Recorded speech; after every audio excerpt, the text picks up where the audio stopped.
The Karate Kid, Part 2, a novelization by B.B. Hiller, based on the motion picture written by Robert Mark Kamen. Prologue. Daniel LaRusso had never felt better in his life.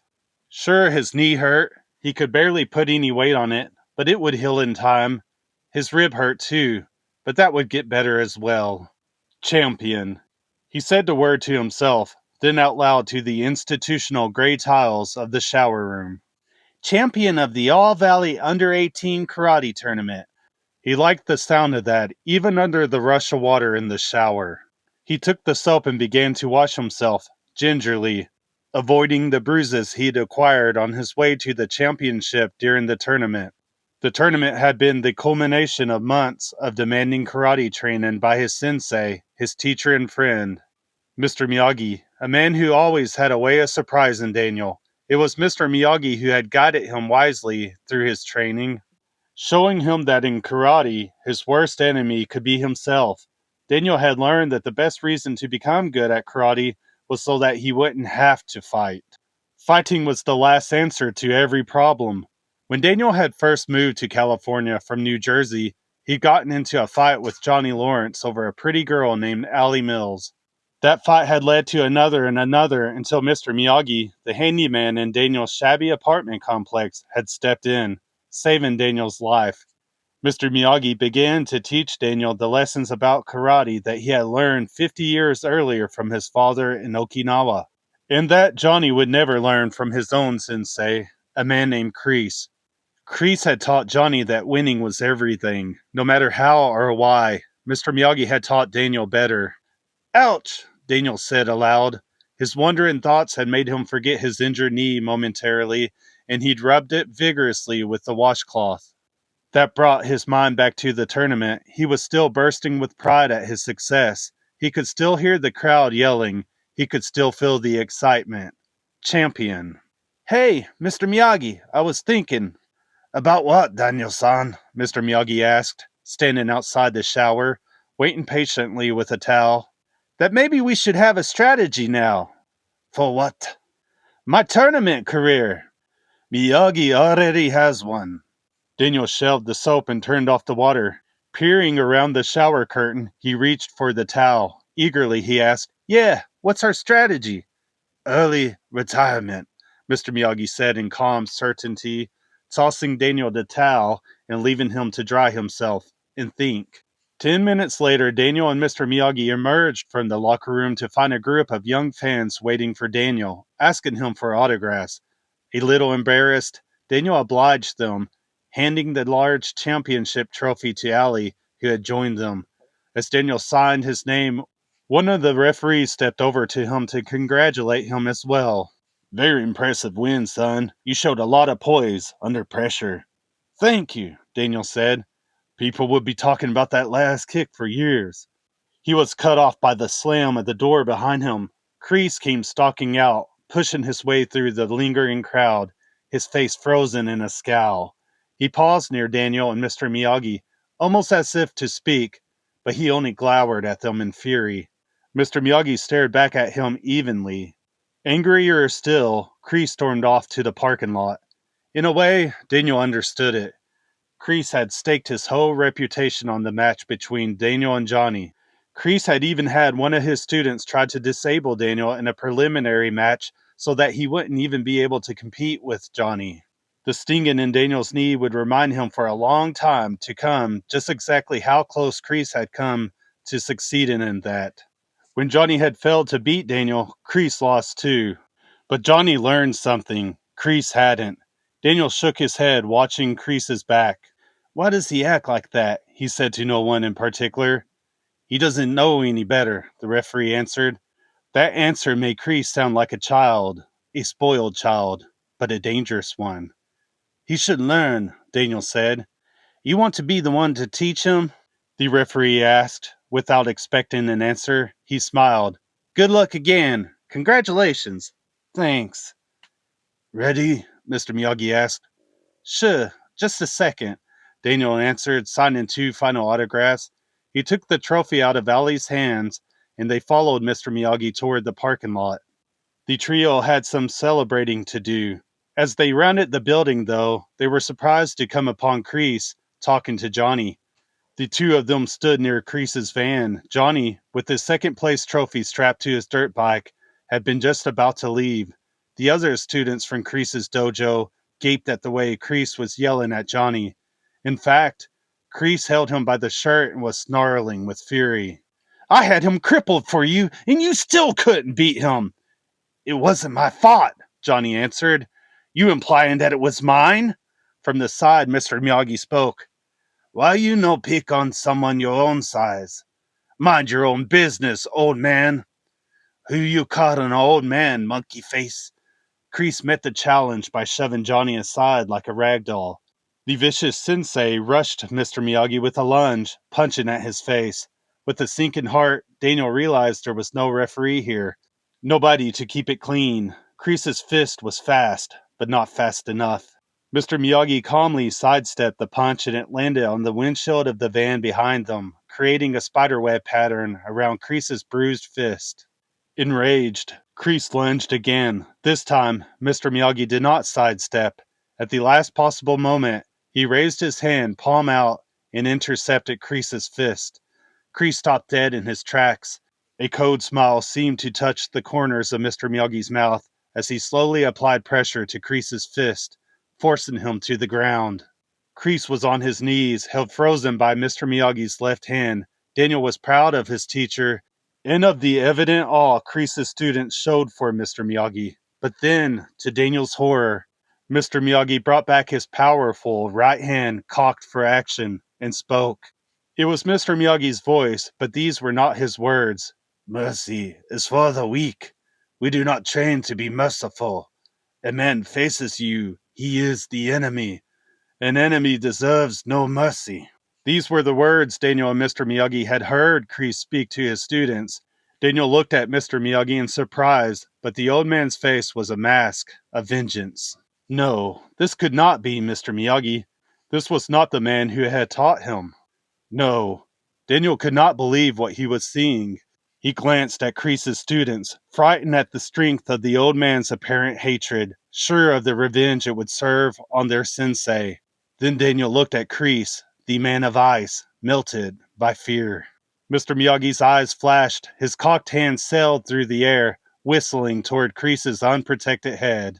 Daniel closed his eyes, then looked. The chop had stopped with the same power that propelled it. Less than an inch from Kreese's nose, a minute passed.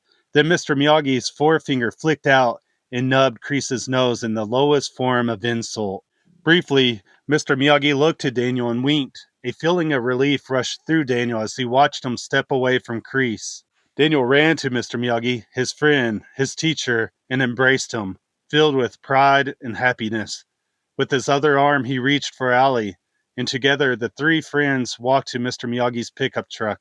Daniel paused to look over his shoulder at Kreese and his students. One by one, he saw the students take off their belts and drop them in front of the still kneeling Kreese. One by one, they walked away from him, away from his teaching. At last, they too had learned from Mr. Miyagi. They had learned that the secret to karate lies in the mind and heart, not in the fist. Chapter 1. Daniel slammed his foot into the clutch pedal and downshifted. As he turned onto the dirt road that led to Mr. Miyagi's house, he needed to downshift. He didn't need to do it as angrily as he did. It had been 6 months since he'd won the karate championship. He'd had many good times since then, but now it seemed as if they had all been erased by the last 24 hours, culminating in last night's prom. The prom was supposed to be the highlight of the year. Some highlight. He pulled the car to a stop and turned off the engine, shaking his head slowly. Disgusted, he stepped down to survey the dent in the left front fender, leaving his crumpled tuxedo jacket on the front seat next to his clip-on bow tie and Allie's abandoned corsage. Mr. Miyagi emerged from his house. Daniel-san, must have been some prom. What happened? What didn't happen is more like it. First, Allie redesigned my fender. Then she tells me she's fallen in love with some football player from UCLA. Mr. Miyagi was philosophical. Things could be worse, he offered. They are, Daniel informed him. Last night, My mom got picked for a 2-month management training course by her supervisor. We leave tomorrow night for Fresno. I can't believe I'm going to spend my summer in Fresno. He kicked at the tire for emphasis, but only succeeded in bruising his toe on the hubcap. Mr. Miyagi grunted in acknowledgement while he felt around under the dented fender. He had given Daniel this car, a yellow 1950 Chevrolet convertible, and he'd conditioned it before that, so he knew every inch of it. Think you can fix it? Daniel asked. Mr. Miyagi did not answer. Instead, he concentrated on the fender, solemnly examining the dent by feeling it with his fingers.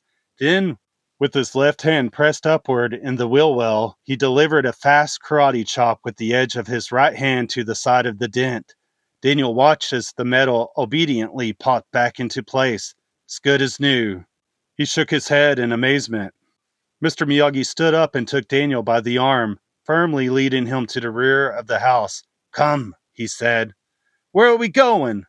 Miyagi have just the thing to make you feel better. What, poison? Daniel asked sarcastically. Together they walked around to Mr. Miyagi's garden. It was a beautiful and calm place where Mr. Miyagi often meditated.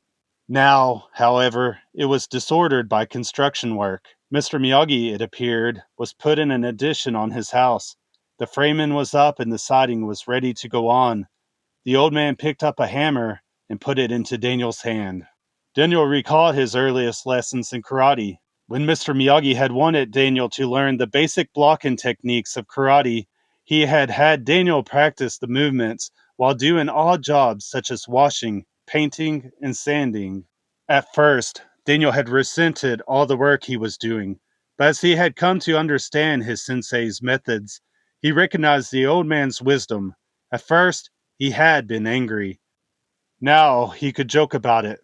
How come every time I have problems, you have work for me to do? Daniel asked. Cosmic coincidence, I guess. Now watch, Mr. Miyagi told him. He set a nail into a piece of the siding and picked up the hammer. He drew the hammer back a foot from the nail and slammed it all the way into the wood in one deft shot.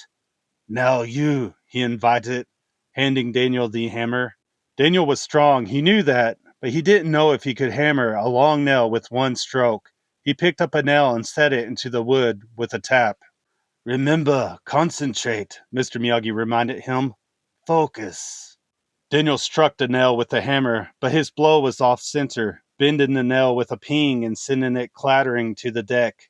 It was a small failure, but it was the last straw. Daniel shook his head. I can't, not today, he said, the hammer hanging dejectedly from his hand at his side. Why not? Mr. Miyagi challenged him. I feel like my whole life is going, oh, I don't know, like it's all out of focus. He shrugged in despair. After taking the hammer from Daniel and dropping it to the deck, Mr. Miyagi stood in front of him, taking both of Daniel's hands and pressing them together at chest level. When fear losing focus, always return to basic of life. Praying? Daniel asked, confused. Breathing. No breath, no life. Now breathe in, out. Daniel breathed, slowly, deeply, feeling the air's healing power, sensing the calm that was coming over him. As he exhaled, Mr. Miyagi raised Daniel's hands, still together, until they reached high above his head. As he inhaled again, Mr. Miyagi slowly brought them down again, returning them to the prayer position. Exhaling, Mr. Miyagi extended Daniel's hands straight out in front of him. As Daniel inhaled, he returned them to the prayer position. Out, he said, and Daniel reached high above himself. In, and he returned to prayer. Out, and he reached in front. In, and they came back. Mr. Miyagi released Daniel's hand as he continued to follow the pattern, breathing deeply, evenly. Up, down, out, in. Daniel smiled, relaxed. How feel? Better, Daniel nodded. Focused. Good. Back to work, said Mr. Miyagi, retrieving the hammer from the ground and slapping the handle firmly into Daniel's hand. He returned to his house. Now focused, Daniel set up a nail with a gentle tap, Then, without hesitation, he drove it straight in with one blow. Pleased, he continued his task in earnest, his mind concentrating completely on the task, not on the night before, not on Allie, not even on Fresno. Several hours later, Daniel was ready for a break, and when Mr. Miyagi suggested some iced tea, he readily agreed and went into the house to wash up. Before returning to the deck, Daniel went to his car to retrieve a gift he'd made for Mr. Miyagi. On his way back through the house, he stopped at Mr. Miyagi's box of war ribbons and medals earned in the Second World War. Daniel still found it hard to believe that he actually knew someone who had won a Congressional Medal of Honor. He didn't understand why it seemed to mean so little to Mr. Miyagi, but he thought the present he had made would be a cure for that.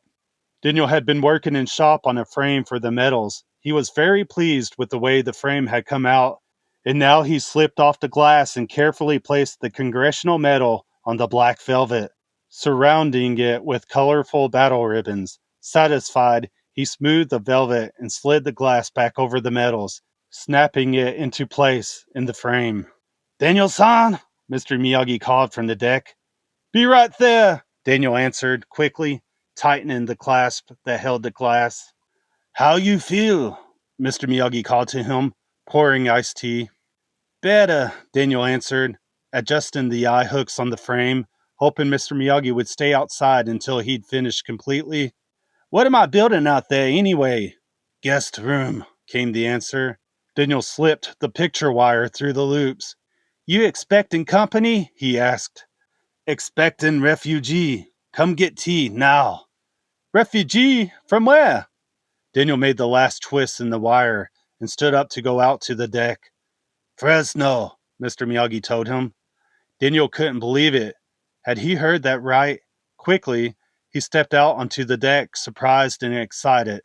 "Miyagi talked to Mother last night, too," Mr. Miyagi explained. "She said I could stay here?" Mr. Miyagi nodded. Daniel beamed. "This is great. I can't believe it. Mr. Miyagi, you saved my life again," he said. "Thanks." "Welcome," Mr. Miyagi told him. Daniel had almost forgotten the frame, but his gratitude at being saved from Fresno brought him back quickly. "Here," he said, offering it carefully to his friend.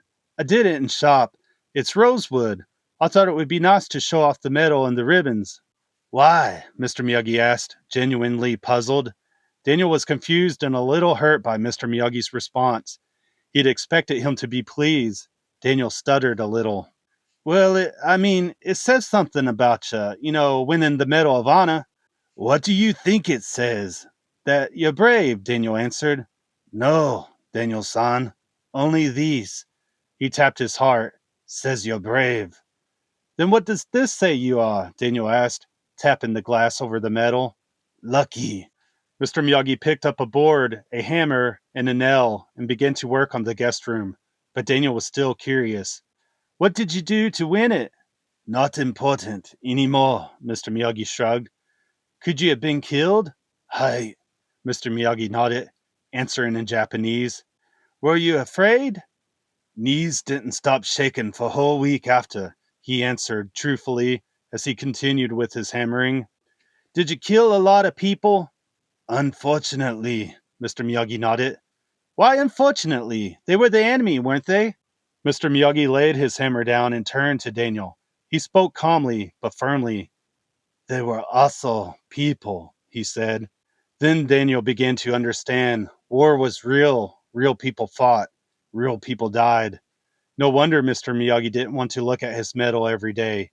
He didn't want to remember every day. Chapter 2. "Say, Mr. Miyagi, you back there?" It was a little later this same afternoon. A man's voice came from the side of the house and was followed by the sound of the gate opening. "I knocked, but there was no answer at the door, and this letter is special delivery." The postman came into the yard to find Daniel and Mr. Miyagi hard at work on the roof of the guest room. Nailing shingles to the frame, Mr. Miyagi climbed down the ladder, surprised by the intrusion. "Yes," he said. "Special delivery," the man said, examining the envelope. "All the way from Okinawa." Daniel watched as Mr. Miyagi froze. a black cloud of worry descending over his normally calm face. The postman didn't notice the change and chattered on. Okinawa, yeah, my brother-in-law was there when he was in the Navy. Loved it. Sign here, right on this line. Thanks. You from Okinawa? Must have been hard to leave there. Don't guess you get back there much, do you? Mr. Miyagi did not seem to hear the man. Taking the envelope and opening it, he walked to the bench in his garden and began reading the letter. The postman looked at Daniel, shrugged, and left. Slowly, Daniel descended from the roof, watching Mr. Miyagi. When he'd finished the letter, he stared off into the distance, his shoulders sagging, his eyes peering into a long-ago past, a past almost forgotten. Softly, Daniel spoke to his friend. Mr. Miyagi? The old man did not seem to hear. Mr. Miyagi, is it bad news? His eyes flicked toward Daniel. My father is very sick. I didn't know he was still alive, Daniel said, stunned, and then embarrassed, for it seemed a rude thing to say. But Mr. Miyagi was beyond reaction. Neither did I, he answered. Then, as if in a trance, he walked into the house, leaving Daniel alone to wonder about the mystery of his friend's past. The next day, Daniel accompanied his friend to the passport office. Mr. Miyagi would be going to Okinawa. Daniel was going to Fresno, after all. Mr. Miyagi glanced around to find his way in the room crowded with summer travelers. Ah, this way, Daniel, he said, pointing to the sign that said, one-day service. I didn't know you could get a passport in a day. If you have next day plane ticket, he said, showing Daniel the ticket he held in his hand. Along with his citizenship documents, they stood together on the short line. How old were you when you left Okinawa? Daniel asked. Same age as you, 16. Why did you leave? I fell in love with a girl, he explained. So? It was arranged by her parents for her to marry someone else. Daniel knew that Mr. Miyagi had been married, but it was to a woman he'd met after he'd come to America. So he must have left this woman he'd loved in Okinawa. It was hard to imagine a world in which a marriage arranged by parents would be more important than the love between two people. It seemed so old-fashioned. But looking at Mr. Miyagi's face, Daniel knew that, old-fashioned or not, it was real. You knew this guy she was going to marry? He asked, curious. Hi, he was my best friend. Next, said the clerk. Mr. Miyagi stepped up to the counter. That afternoon, Daniel tried to learn a little more about what happened in Okinawa as he helped Mr. Miyagi pack for the trip. He sensed that Mr. Miyagi's sadness and concern were not all because of his father's illness, and Daniel hated to see Mr. Miyagi suffer. It was as if the world was not in focus for the old man. Daniel needed to understand before he could help. He stood staring at two photographs Mr. Miyagi had given him. One was of a beautiful Okinawan girl in formal traditional dress. What's her name? Yukie. He pronounced it Yuki-e. Is she the lady who wrote the letter? The same one you were in love with? Hi. She's beautiful, Daniel said truthfully. Very beautiful, Mr. Miyagi agreed. Daniel looked at the second picture. It showed a young man in a karate gi, the traditional karate outfit, posed in a cat stance, looking lethal. His stony face showed no warmth, no compassion, no friendship. It was hard to imagine this man a friend to Mr. Miyagi. And this was your friend?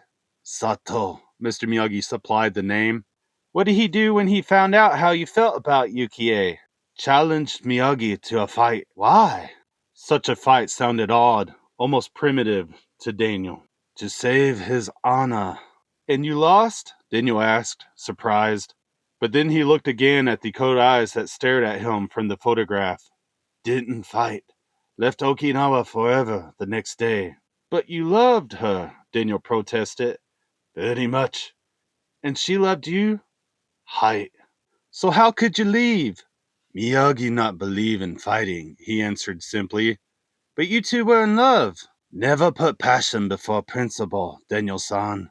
Even if you win, you lose. Mr. Miyagi had a way of boiling complicated issues down to their simplest elements. You think they got married? Daniel asked. His family was richest in village. Hers was poorest. It was a good arrangement. Then he won't be angry about his honor anymore. It was 45 years ago, Daniel said, putting the picture down on the table. In Okinawa, honor has no time limit. You've got to be kidding, Daniel said, amazed. Not kidding. See my white shirt? Sure, Daniel answered, startled by the return to the present. I put it in your suitcase. Thank you. You think Sato's still alive? We are the same age, Mr. Miyagi told him. Again, Daniel had trouble comprehending that the picture was of a man, now past 60, still alive, and still, even in silence, menacing Mr. Miyagi. I guess I'd better go home and pack my stuff for Fresno. I'll come say goodbye tomorrow. I'll be here. Good night, Daniel-san. I'm sorry things didn't work out. Me too, Daniel agreed, leaving quickly. On the front stoop, he paused to look back at his friend. Once again, Mr. Miyagi had withdrawn into his own world, a world of the past, for he sat by his open suitcase, staring at the photographs of the two people he had once cared about the most. Daniel went home. Chapter 3.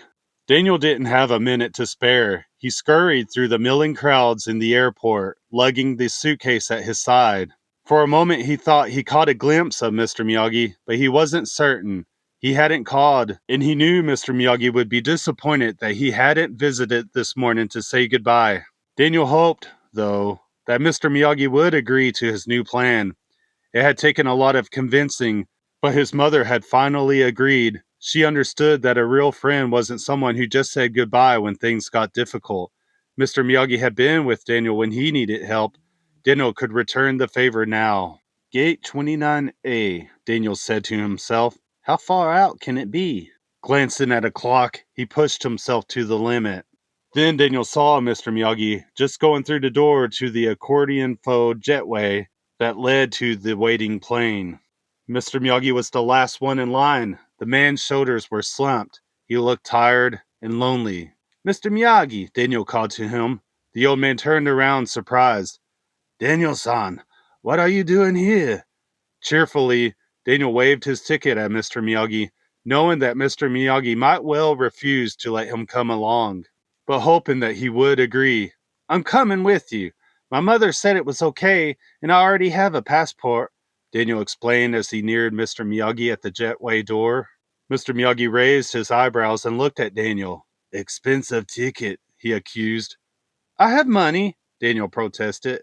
Yes, for college.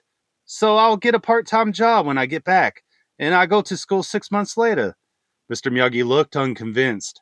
Daniel tried to persuade him. Mr. Miyagi, you're more important than starting college on time. A lot more important. When I need you, you're there. I couldn't let you go alone. I mean, if it's okay with you. Besides, Daniel concluded, it'd give me a chance to study my Okinawan history up close. Didn't know you studied it. Daniel pulled a book from the pocket of his carry-on bag. Just started, he said proudly, displaying a short history of Okinawa. Mr. Miyagi looked amused at Daniel's enthusiasm, but he remained undecided on the threshold of the jetway. We're closing the doors, the gate attendant interrupted. You'll have to go back to the waiting area, young man, she told Daniel, having seen him but not his ticket. Mr. Miyagi, as usual, came to his rescue. Young man is coming with us, he said, as Daniel showed the woman his ticket. Daniel's face lit up. Thank you, Mr. Miyagi, he said, signing with relief. No, Daniel-san, thank you, his friend replied, bowing to Daniel. The attendant closed the door behind them. Later, while the flight attendant handed out blankets and pillows, Daniel pored over the map of Okinawa that folded out of the history book. What did you say the name of your village is? Tomi, said Mr. Miyagi, pronouncing it To-me. I thought so, but I can't find it, Daniel said, shifting the map under the mini spotlight above his seat, examining the island's coastline for the fishing village where Mr. Miyagi had been born. You find Naha? Mr. Miyagi asked. Naha, yeah, here it is. Tomi directly north, on the sea. Daniel moved his finger up on the map, but without luck. Only thing I see there is a big airbase, Kadena. You know, that's all there is, no Tomi. Must be really small, huh? Not so small, Mr. Miyagi told him. You find it. Look again tomorrow. Now get some sleep. Daniel was really too excited to sleep, It seemed impossible that 2 days ago he had been expecting to spend the summer in Fresno. Now, here he was, flying across the Pacific Ocean to begin his summer in Okinawa. Life was full of surprises. He hoped he could help make the trip a nice surprise for Mr. Miyagi. That thought made him recall the fierce-looking man in the old photograph. Mr. Miyagi, "Hi," came the muffled reply from under the blanket. "Was Sato as good as you in karate?" "Had same teacher." "Your father?" Daniel asked, surprised. "Hi." "But I thought you told me your family's karate was only taught by father to son." "I convinced my father to make an exception in Sato's case. He was my best friend, like brother. Now good night, Daniel-san." Daniel pulled the blanket up to his neck and tried to scrunch the little pillow under his head so he could get some sleep, but his mind was racing. "Mr. Miyagi." Was the sleepy answer. "If you had fought Sato, would your father have been the referee?" "Would have been no referee." "So how do you tell who wins?" "Whoever's dead doesn't." With that, Mr. Miyagi pulled the blanket up over his head and was soon asleep. Daniel, on the other hand, was wide awake, as it had never occurred to him that enemies who died in wars were real people. It had also never occurred to him that karate matches could end in the death of one of the opponents. In a real way, he had known that Mr. Miyagi could have killed Kreese in the parking lot, but he hadn't. He wouldn't. Daniel understood, though, that Mr. Miyagi would have had to kill Sato. Once more, the memory of that angrily determined face in the photo came to him and kept him wide awake long into the night over the Pacific. Chapter 4. Once through customs, Daniel and Mr. Miyagi entered the passenger terminal at Naha Field in Okinawa. It seemed to Daniel a very odd combination of ancient Orient and New World, of Japan and the USA. From his history book, Daniel had learned that the U.S. had occupied Okinawa from the end of the Second World War until 1972, at which time it had turned the governing of the island over to Japan. Okinawa was still home for several major U.S. military bases. Everywhere, signs and advertisements beckoned customers in both English and Japanese. U.S. servicemen and their families mingled comfortably with the local population. Following Mr. Miyagi to the airport exit, Daniel could not keep his eyes off the sights. Suddenly, a familiar face stared at him from one of the advertising posters on the walls. "Hey, Mr. Miyagi, look!" Daniel called, halting his old friend and pointing to the ad. From high above them on the poster, the menacing features of a much older Sato glared in icy fury while his right hand smashed through 12 one-inch wooden boards, these splinters of wood exploding outward from the blow. Beneath the photograph were the words, "Learn karate from Master Sato at Okinawa's biggest dojo, 40 years official instructor to the U.S. military, proven in combat." "Isn't that him?" Daniel asked in awe. "Hi," he answered, frowning. "Can you break wood like that?" Mr. Miyagi sniffed in disdain. "Don't know," he answered. "Never been attacked by tree." He continued to press toward the door where they could get a taxi, and Daniel followed him. As they reached the exit, however, Daniel suddenly saw a young man wearing dark glasses. He seemed to be about Daniel's age and was carrying a walkie-talkie in one hand and a sign in the other that read, "Miyagi." "Gee, is that guy here to pick us up?" Mr. Miyagi seemed surprised, but approached the man with the sign. "Miyagi-san?" the young man asked, reverently. When Mr. Miyagi nodded, the man bowed. "It is a great honor," he told them, and guided them to an old Cadillac limousine. While their luggage was stored in the trunk by the driver, the young man held the rear door of the car open for them. "Yukie-san could not meet you herself to escort you home," the man said in explanation. "I am Chosen Toguchi." "I'm Daniel LaRusso," Daniel told him gratefully, climbing into the limousine.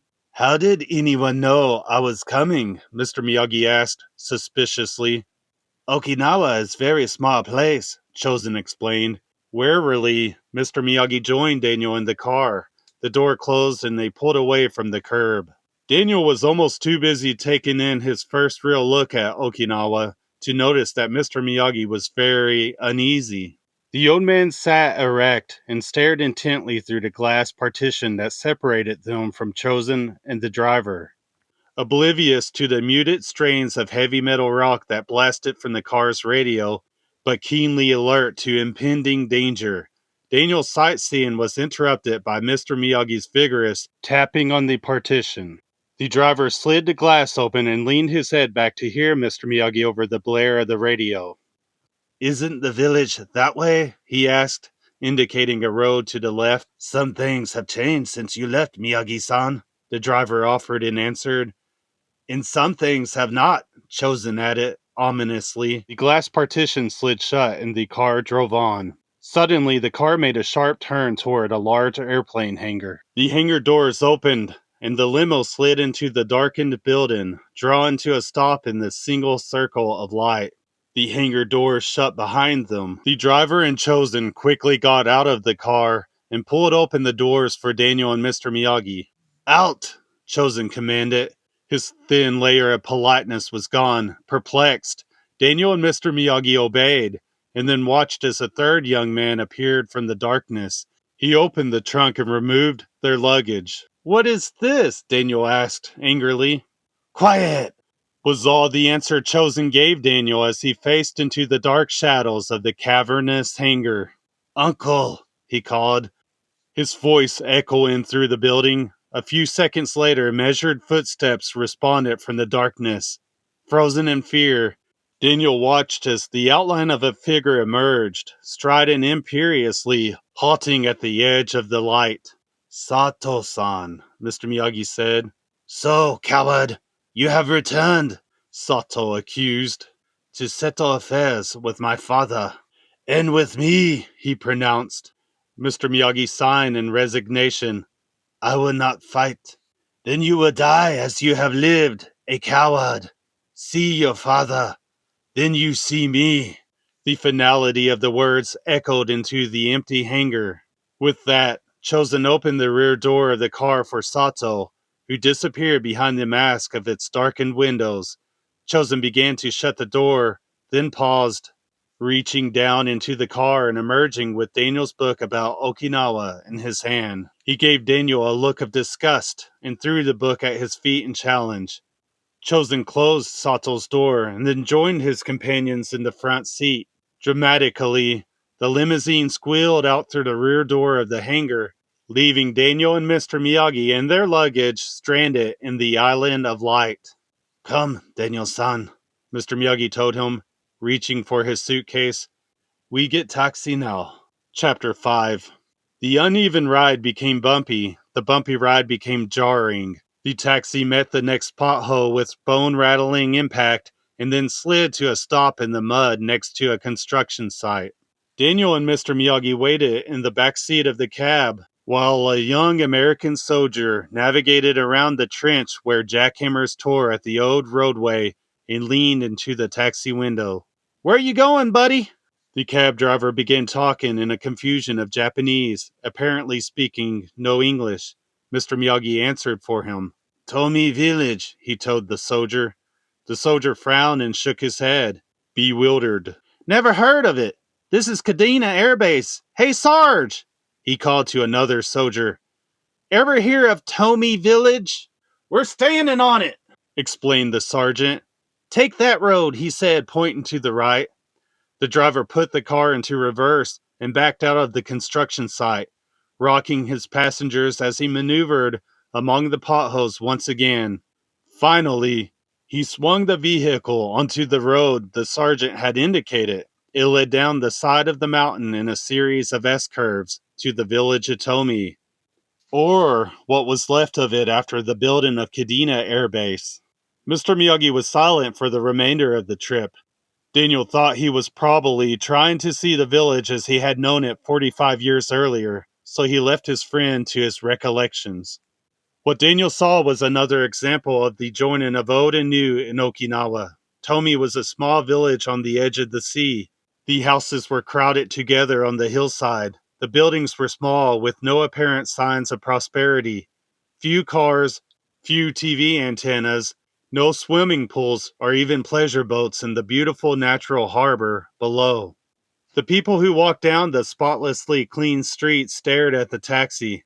Daniel and Mr. Miyagi stared back. Some of them wore traditional Japanese clothes.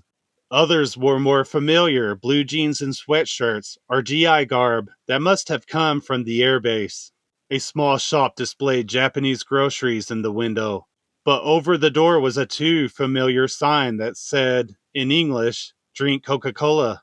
The movie theater down the street advertised in Japanese, but the picture in the display case by the door was of Sylvester Stallone in boxer shorts. Soon, the taxi drew up to the curb and stopped.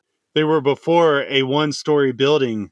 The house was set back from the street and had a small but exquisitely tended garden in front of it, welcoming visitors. A wooden fence to the side surrounded what Daniel presumed was the more formal garden within the house.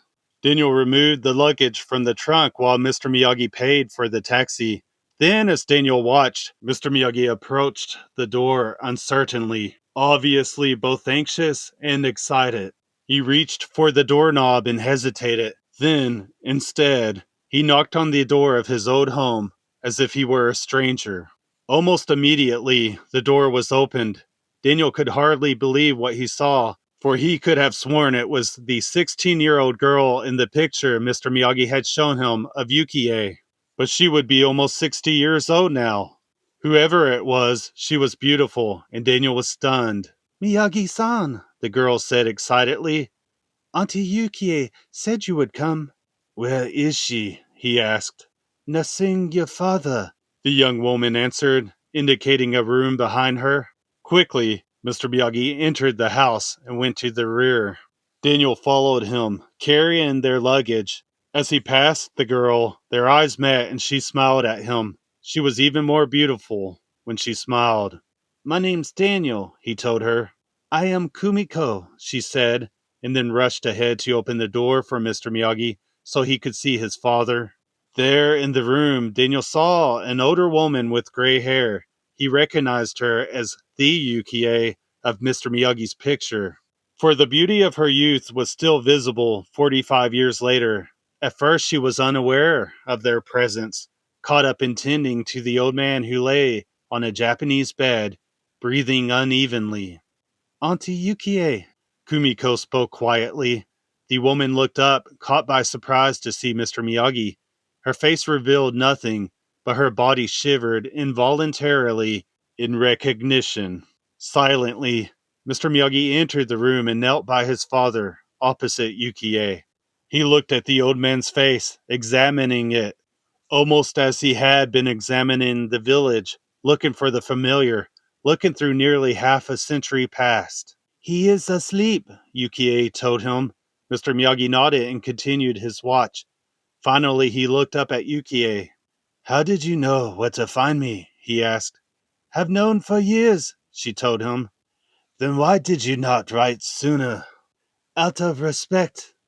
"For your husband?" he asked. "No, for your silence," she said. "I never married." At that moment, Mr. Miyagi's father stirred. His eyes flickered open and he looked up in confusion. He closed and then opened his eyes once more, straining to focus. He too seemed to be looking through a mist of 45 years. Tears of joy filled his eyes and he reached weakly to touch Mr. Miyagi's face. As he caressed his son, he spoke to him in Japanese. Daniel looked to Kumiko for an explanation, noticing that her eyes glistened with emotion. "What did he say?" he asked. She translated for him, deeply moved. "If I am dreaming, let me never awake. If I am awake, let me never sleep." Mr. Miyagi held his father's hands in his own, and they spoke to each other in silence. Gracefully, Yukie gathered up the bedside tray and left the room. Bowing to Daniel, Kumiko followed her, pausing to look at Daniel once more and to smile at him as she had before. Daniel was really starting to like that smile. Chapter 6. Daniel sat up in bed and rubbed his eyes in sleepy confusion. With a start, he realized that he was in the Okinawan village Atomi. 6,000 miles, one day, in a whole civilization away from home. No wonder he was confused. Quickly, he grabbed his clothes and slipped into them, eager to see what today would bring, hoping he could be of some help to Mr. Miyagi. His friends certainly needed it. There hadn't been time to see the whole house the night before, so Daniel proceeded cautiously through the sliding paper doors called shoji. He slid one aside to reveal the formal garden. In one half of it, the plants, trees, bonsai, rocks, and water all combined to make this space beautiful and serene. It was spotlessly clean and perfectly trim. This was a garden for the spirit. The other half of the garden was for the body, for it was a working farmer's garden, meticulously tended and planted with radishes. Green leaves stood guard over the crop beneath the soil. In spite of the marked difference between the two parts of the garden, it was a great place to be, as if all material and spiritual needs could be met on one piece of earth.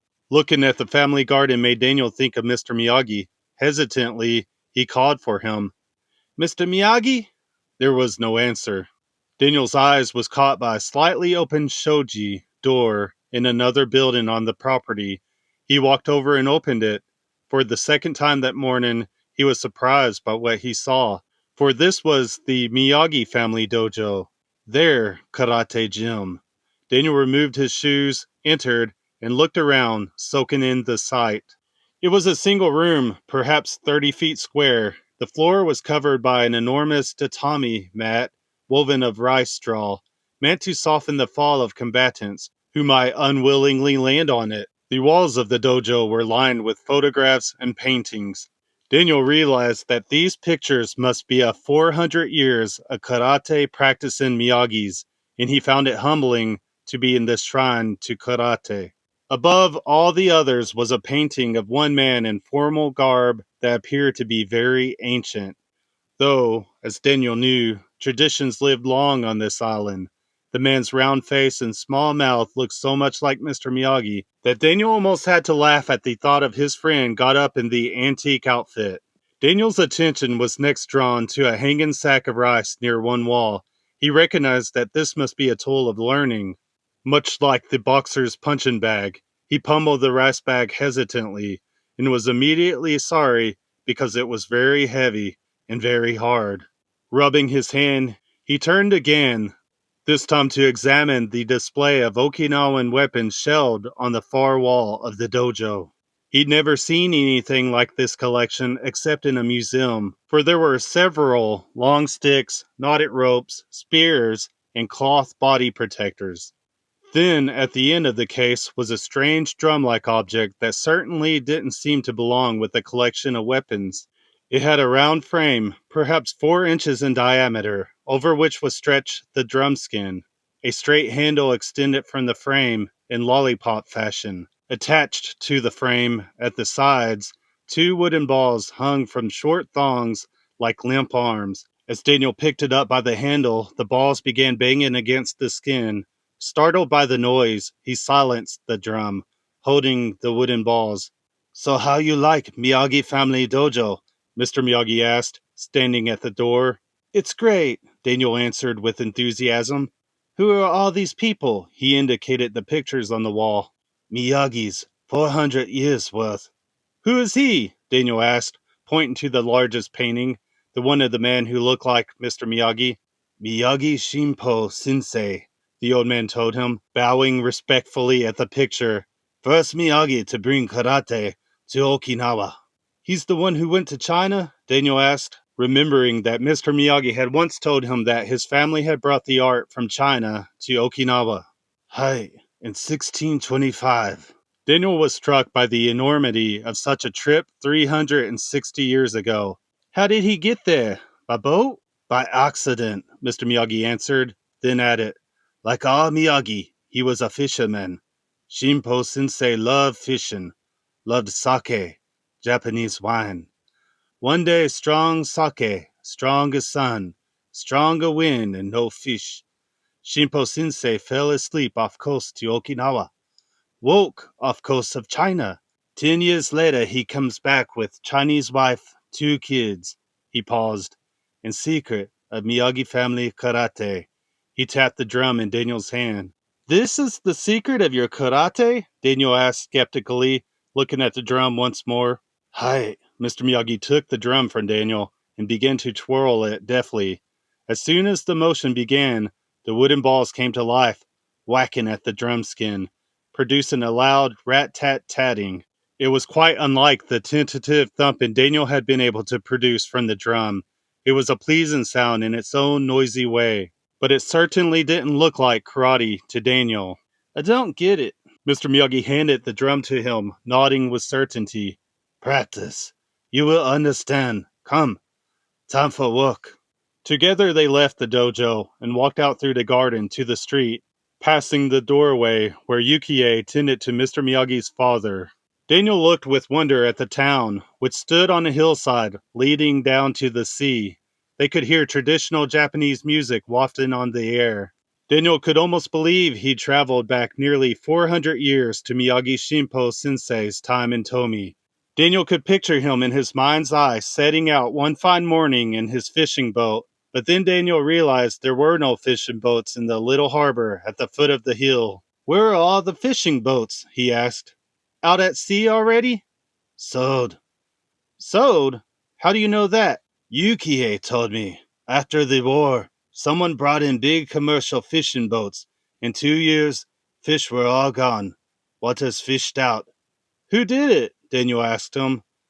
Only one who could afford it, Sato. Only left his old cannery. Mr. Miyagi pointed to a shabby, untended building down the hill near the docks. Together, they continued walking toward the cannery. On the steps of the village shrine, there was an old man dressed in a strange outfit. Daniel realized this must be a monk. He was strumming a stringed instrument, the source of the traditional music they'd heard, teaching a few of the boys in the village how to play. He waved warmly to Mr. Miyagi, and Mr. Miyagi returned the greeting.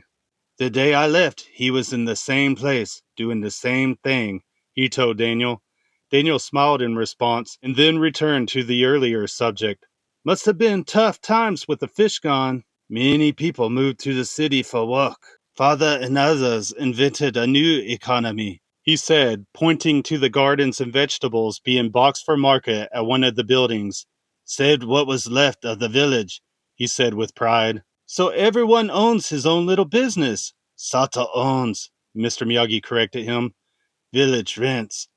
Daniel realized that Sato's grip was not only on Mr. Miyagi, but on the whole village, for he held their livelihood in his hands.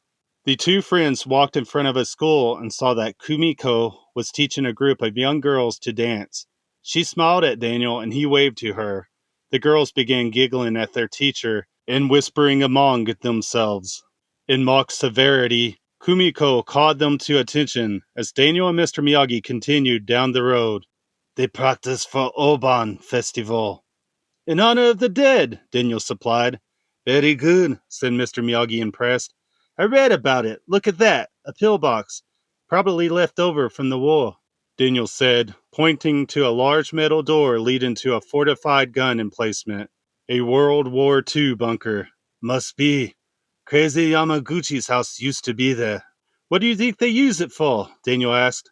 In answer, Mr. Miyagi called to a nearby villager and spoke with him in Japanese. Storm shelter, Mr. Miyagi explained, and they continued on their walk. As they came to a crossroad, however, they were suddenly brought up short, for Sato's large limousine screeched to a halt before them, blocking their way. Two of the young men they'd seen in the hangar emerged from the front doors of the car, and in military unison, opened the rear doors from which Chosen and Sato stepped. As the three young men stood in stony silence, Sato confronted Daniel and Mr. Miyagi. You have seen your father? Sato pronounced. It was an accusation. Yes. Then we finish tonight. I will bring my nephew as witness. Two of you will lose a night's sleep. I will not come. From behind Sato, Chosen shouted at Mr. Miyagi. You're a stinking coward! Sato turned and silenced his nephew with a stare. He then returned to glare at Mr. Miyagi. You leave me no choice, he said, bowing to Mr. Miyagi. Mr. Miyagi stood motionless, arms at his sides. 2 feet away, Sato settled into a karate stance, knees flexed, Slowly and deliberately, he sighted on Mr. Miyagi with one hand, on Mr. Miyagi's heart, while he drew the other back into a fist. The same fist that could break 12 inches of wood, but this time the target was Mr. Miyagi's heart. Daniel was frozen in fear. Chosen's eyes glistened with excitement. Mr. Miyagi stood calmly. Sato's features were cold with concentration. His fist was coiled and ready to strike. Miyagi-san! Miyagi-san! It was Yukie running down the street toward them. She stopped in surprise at the sight that greeted her, and then was stunned into completing her mission. Your father, she said, her voice filled with sadness. He asked for you. And she turning to Sato. You. Sato quit his karate pose and nodded respectfully. Together they walked rapidly back up the hill to Mr. Miyagi's house, followed by Daniel and Yukie. In the darkened room, Daniel watched as Mr. Miyagi knelt on one side of his father, Sato on the other. The old man, whose breathing was shallow and pained, opened his eyes to Mr. Miyagi and Sato. His frail left hand took one of Sato's hands. His right reached for his son's. With his remaining strength, he drew their hands together until they touched, his hands uniting theirs over his body. The old man looked at his son and then at his student, a smile creasing his lips. With that, his eyes seemed to dim, and the strength left his hands clasped above him. They all watched as the old man's life escaped. After a moment, Mr. Miyagi looked back up at Sato, but the other man's face hardened. He withdrew his hand coldly from Mr. Miyagi's grasp and stood up. Looking down at Mr. Miyagi, he spoke. Out of respect for my teacher, I allow you to mourn. When it is over, I will be back. He bowed deeply to the old man's body and then strode out of the house, brushing gruffly past Yukie, Kumiko, and Daniel. At the bedside, Mr. Miyagi looked at his father and lovingly stroked his head, pushing his hair off his forehead, and gently closed the old man's eyes for the last time. Chapter 7. Mr. Miyagi bore his grief in silence, offering little opportunity for Daniel to console him, except to keep his friend company. During the funeral and the traditional mourning period, Daniel stood by him. As Mr. Miyagi sorted through his father's things, sparking bittersweet memories of his childhood, Daniel stood by him. As he stared out over the lagoon, filled with sadness and remorse, Daniel stood by him, knowing then it was time for some comforting words. Daniel joined Mr. Miyagi on the promontory rock by the lagoon. You know, Daniel began, when my father died, I spent a lot of time thinking I wasn't such a great son. Like maybe I should have listened more, spent more time together with him.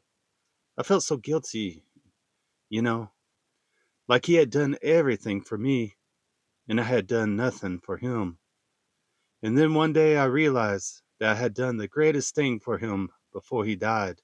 Mr. Miyagi continued to stare at the water. Daniel continued, I cared about him. I held his hand and said goodbye. Still, Mr. Miyagi didn't respond. Daniel looked over at him and saw that tears streamed down his cheeks. Daniel reached around his friend's shoulder and held his arm there in comfort. He knew that if Mr. Miyagi could cry now, he could heal.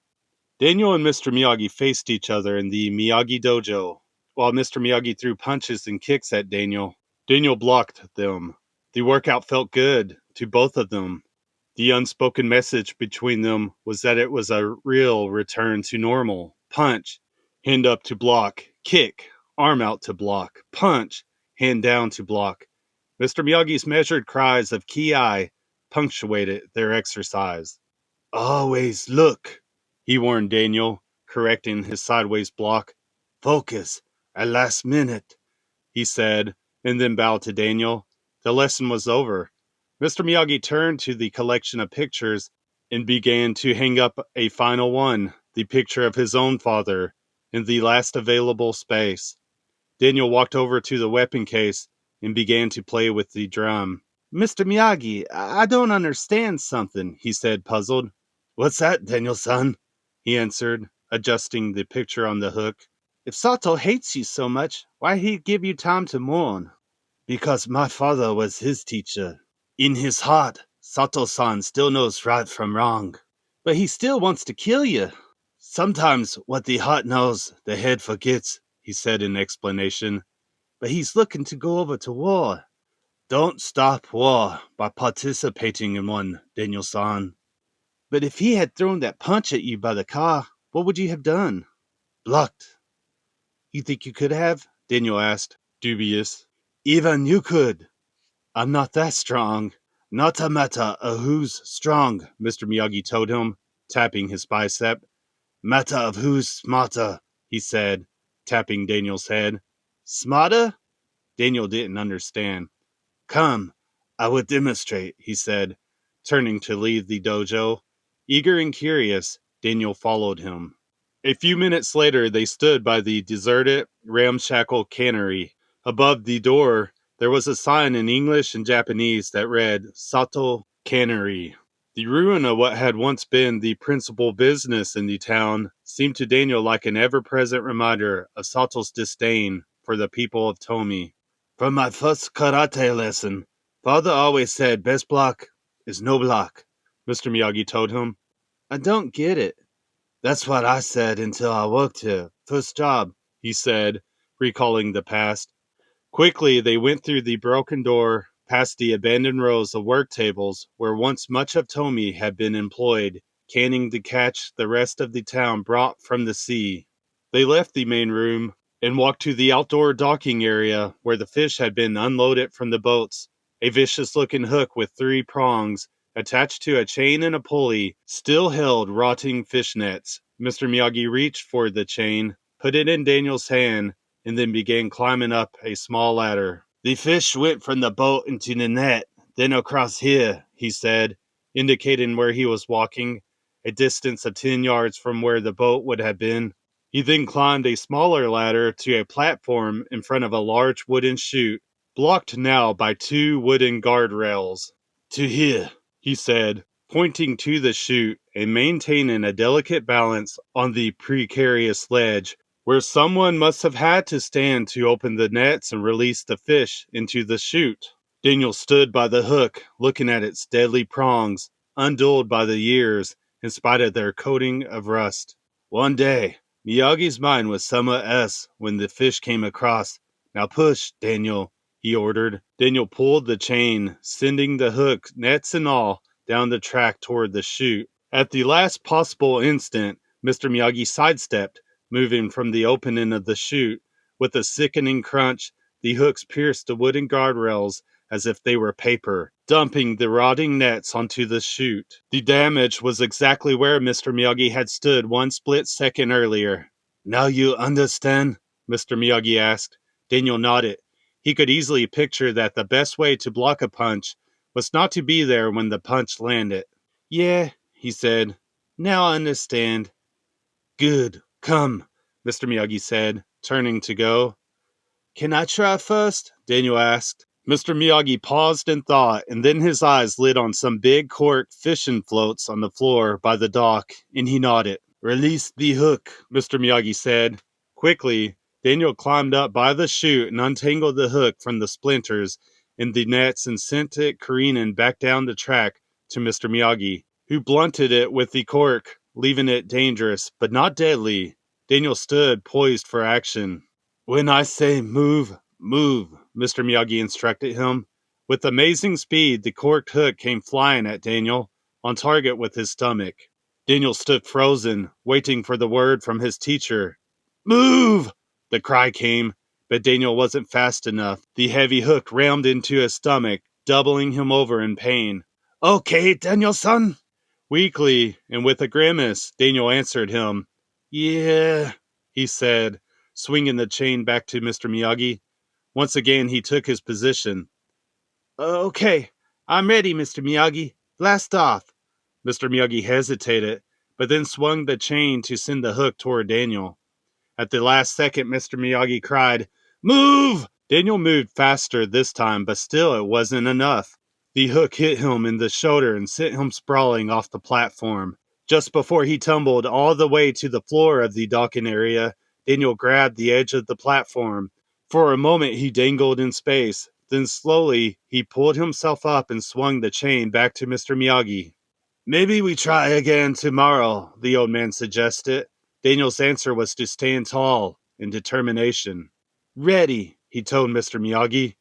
Okay, but last one. For the third time, the hook came swiftly toward Daniel. He did not flinch. He waited for the word. It came.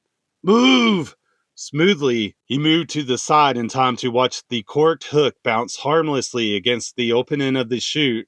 Mr. Miyagi burst into applause, then pulled back the hook. Thanks, Daniel said, satisfied, and turned to climb down the ladder. You know, Daniel-san, there's a quality very special. We call karate smart. Only few people have it. Mr. Miyagi removed the cork from the hook as he spoke this high praise to his student.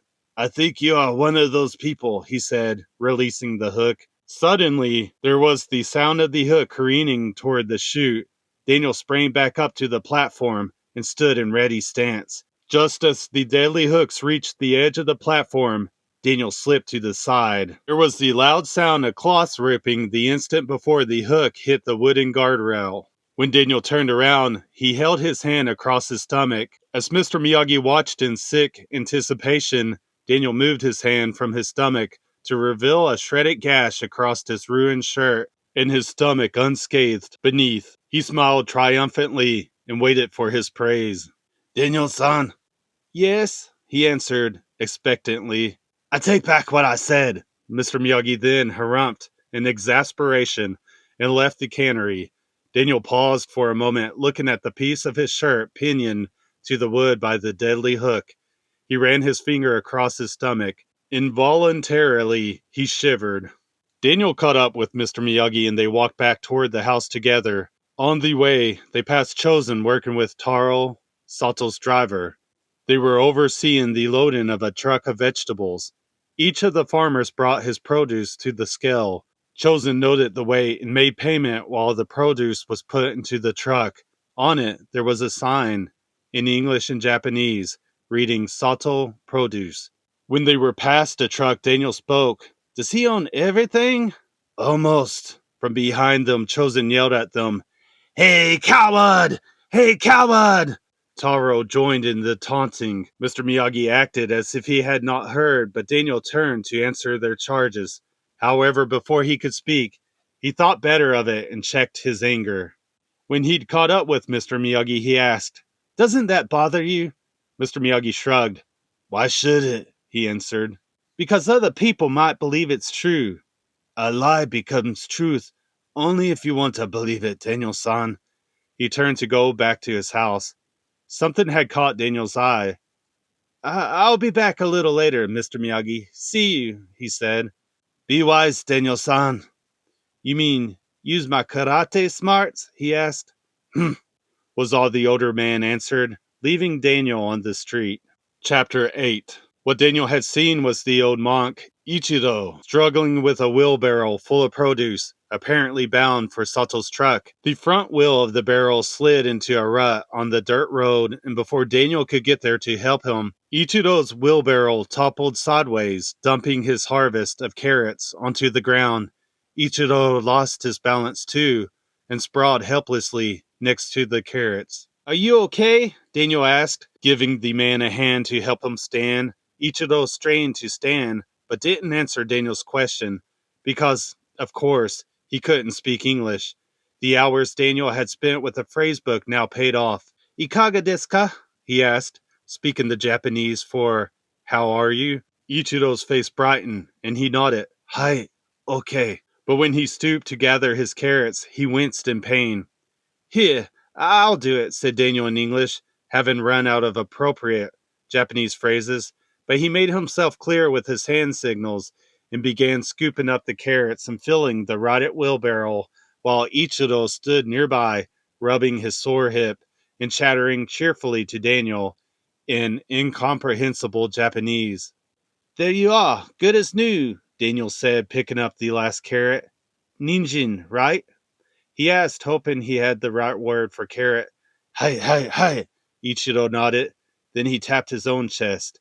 Ichiro, he said. Daniel tapped himself. Daniel, he said. Ichiro repeated the name tentatively. Daniel, it came out. Daniel nodded happily and then hefted the handles of the wheelbarrow to take the carrots to Sato's truck. As Daniel loaded the carrots onto the old-fashioned balance scale, he heard Chosen speaking to Taro in Japanese. The wise guy tone of voice was unmistakable, being the same in any language. And Daniel knew they were speaking about him. They both laughed. Ichido scolded them, but they ignored him. I said your teacher should get a hearing aid.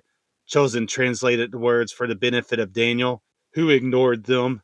Maybe you need one too, Chosen taunted. I only hear what's worth listening to, Daniel said evenly. Chosen scowled at Daniel, and then turned his attention to Taro, who called out the weight of Ichiro's carrots. Chosen was drawing the check for Ichiro, and Daniel went to take the carrots down and put them in the truck. By accident, he lost his grip. The sack of carrots knocked into the stack of weights on the other side of the scale, sending them tumbling to the ground. Sorry, said Daniel, embarrassed.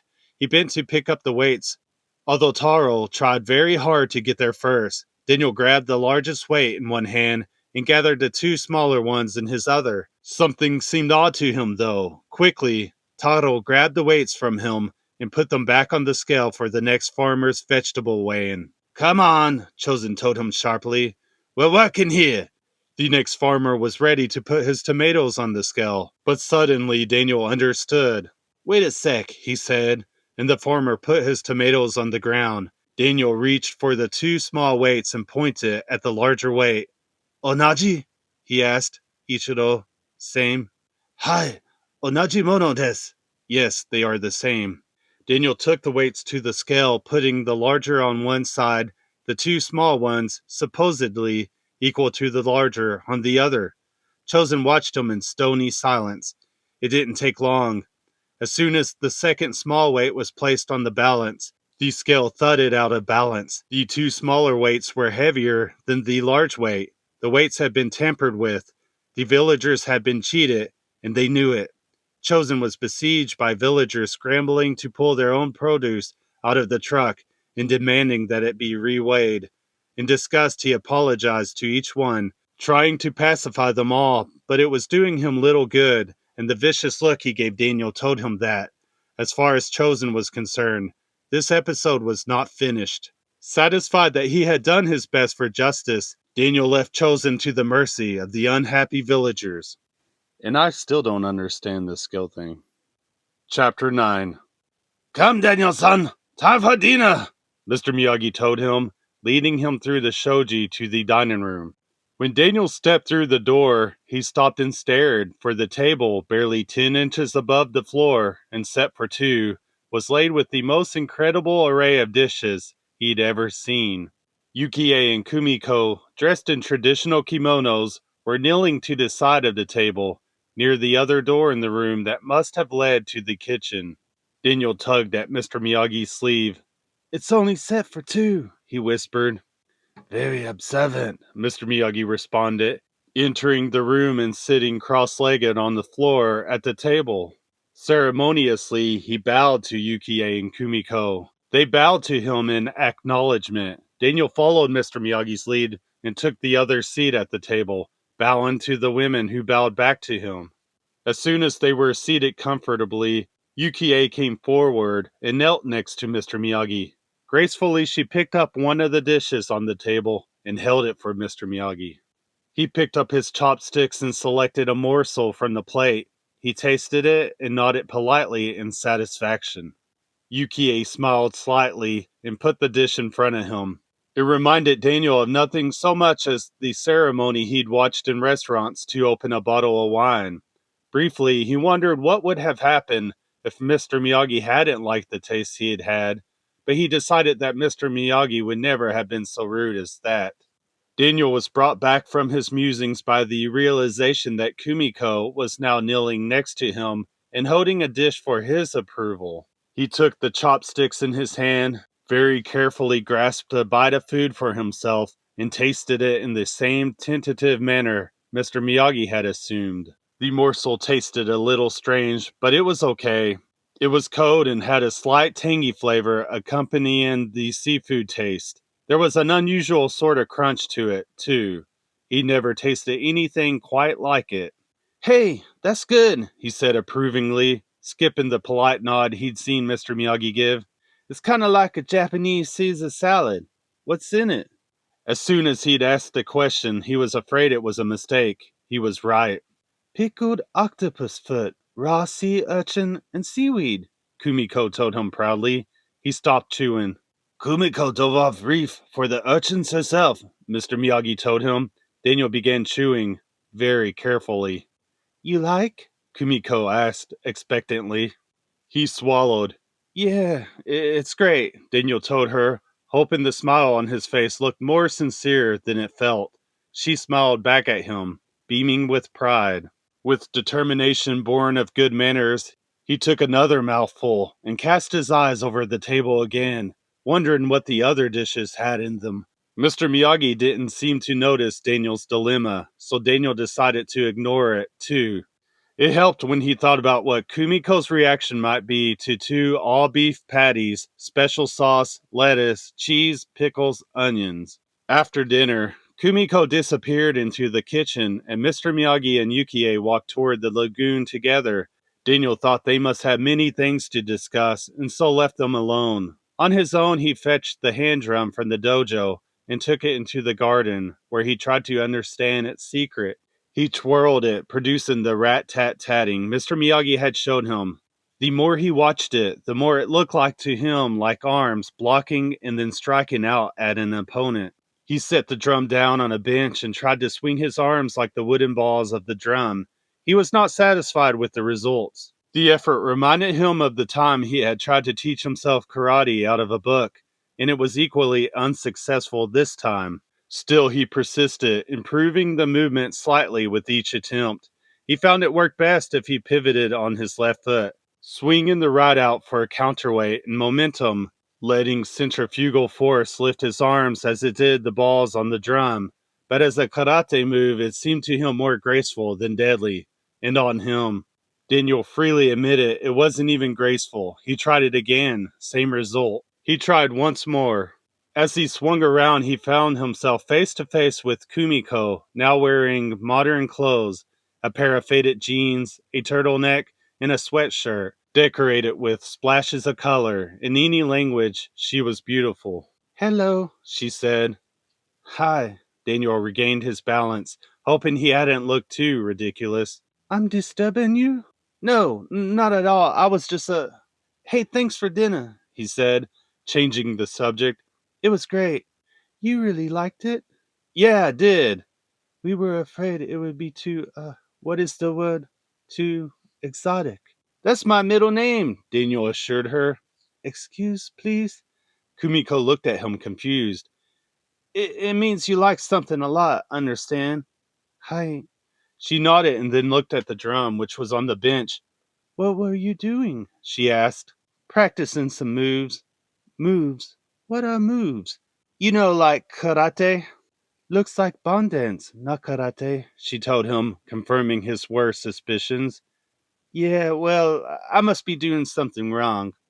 No, doing something right, Kumiko assured him. Gracefully, she stepped forward with her left foot, humming an accompaniment as she twirled lightly in a full circle, moving her arms smoothly in an arc. Somehow, she'd managed to make this dance step a more successful mimic of the drum than Daniel's awkward karate attempt. That looks great, he said in admiration. You try, she invited. No, I've got 2 left feet, he protested, realizing too late that he just used another expression that she couldn't possibly know. With deep concern, Kumiko looked down at his feet. Daniel couldn't help but laugh. No, it's just another expression. I'm sorry to confuse you. It just means I'm not a great dancer. Well, this is not a great dance. Try. She began humming the melody for him and showing him the steps she'd done before. Her long black hair swayed as she moved, Catching the last of the sun from the orange twilight sky, she twirled, first to the left, then to the right, her face filled with joy at the movement.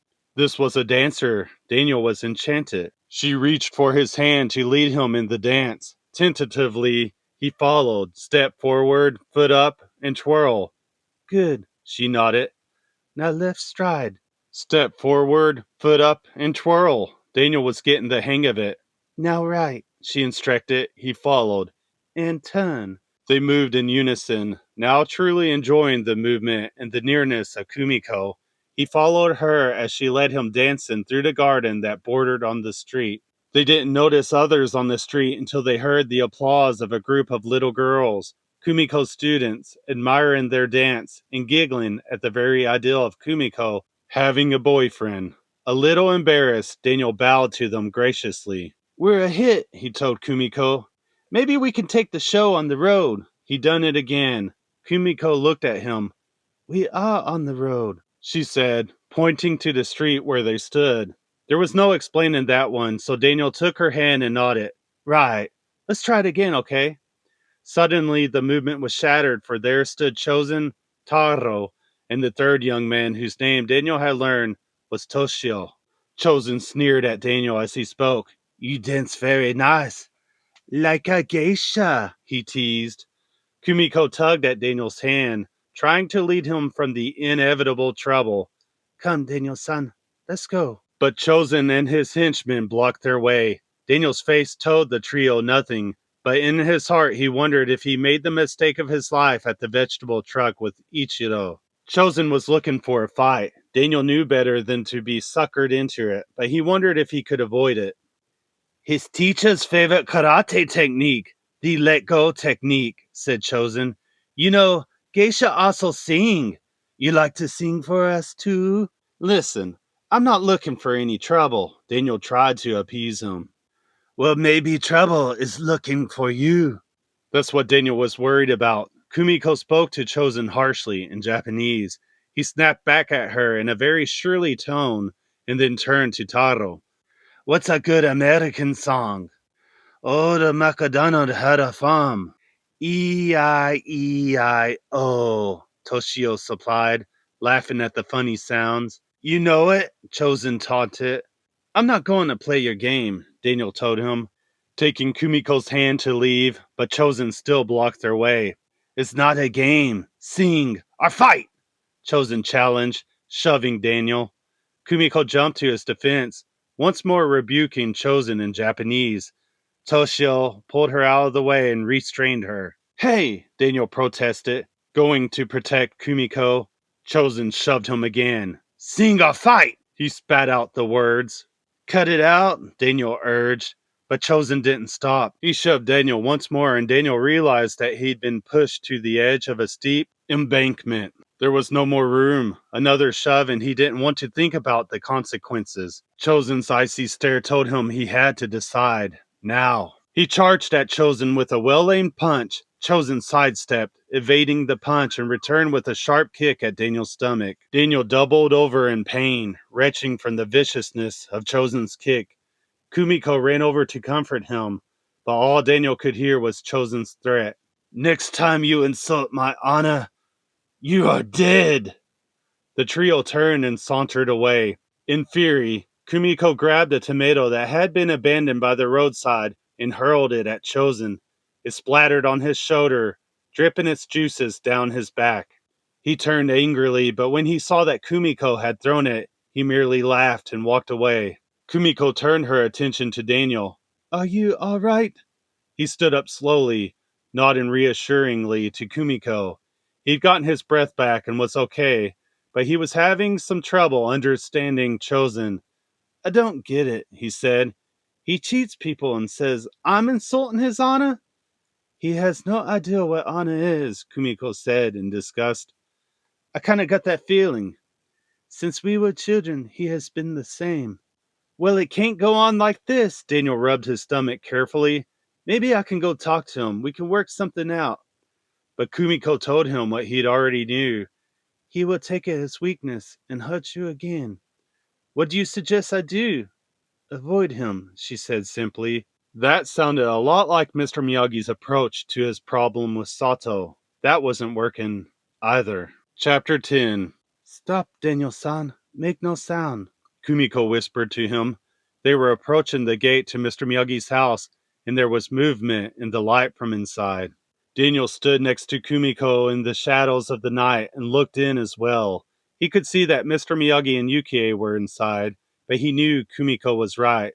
They were not meant to be interrupted. Yukie was wearing an exquisitely embroidered red silk kimono. The wide belt and obi on her gown was of rich green silk, tied in an elaborate bow at the back. Mr. Miyagi was also wearing formal Japanese dress, a gray silk kimono trimmed with a red collar and belt. He and Yukie knelt on the floor facing each other. Between them, a low table was laid with plates and cups for tea. It also held a perfectly symmetrical flower arrangement, which somehow seemed to reflect both the joy and the solemnity of the moment. On a brazier next to Yukie, an iron pot was steaming with hot water for tea.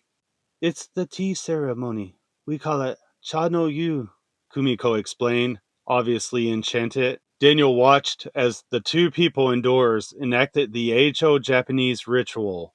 Their motions were so formal, so deliberate, yet so graceful. It was hard to believe he actually knew these people, but he could see that they surely knew each other. Your aunt looks beautiful, he told Kumiko. She feels beautiful, Kumiko answered. Yukie bowed to Mr. Miyagi. He bowed to her.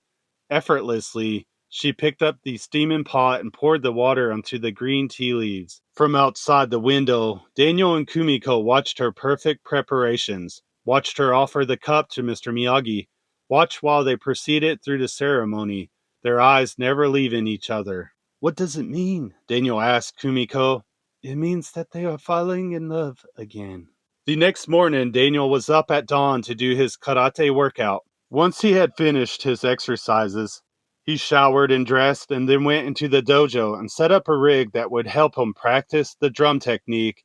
As he thought he was beginning to understand it, he took a spear from the weapon cabinet and hung it from a beam so it could swing back and forth freely. Standing in front of it, he shoved it away from him and prepared to meet the attack. Just as it nearly reached him, he stepped forward with his left foot for balance and began to twirl, pivoting at the waist, permitting his rising arm and hand to deflect the spear. It worked, but it didn't seem very smooth or very clever. Moreover, the deflected spear punctured the rice punching bag. The grains of rice sounded like drops of rain when they hit the tatami mat on the floor. Daniel quickly plugged the hole with his finger and looked around for a more permanent solution. Daniel-san, it was Mr. Miyagi in the garden. In here, Daniel told him, panicked about the rice sack. Thinking fast, he jammed a stick of gum in his mouth to soften it. 3 rapid chews and he extracted the gum and covered the rip with it. He just had time to turn the sack around when Mr. Miyagi came into the dojo. Good morning. How was your date last night? He asked his teacher. Very nice. What are you doing? He asked, examining the spear. Experimenting. Want to see something? Mr. Miyagi nodded. Daniel flexed his knees, crouching into a fighting position, and then pivoted, swinging his arms as Kumiko had taught him. How's that? Mr. Miyagi nodded approval. Very good, Daniel-san. Now use hips for power. Mr. Miyagi demonstrated what he meant about his hips, and Daniel followed.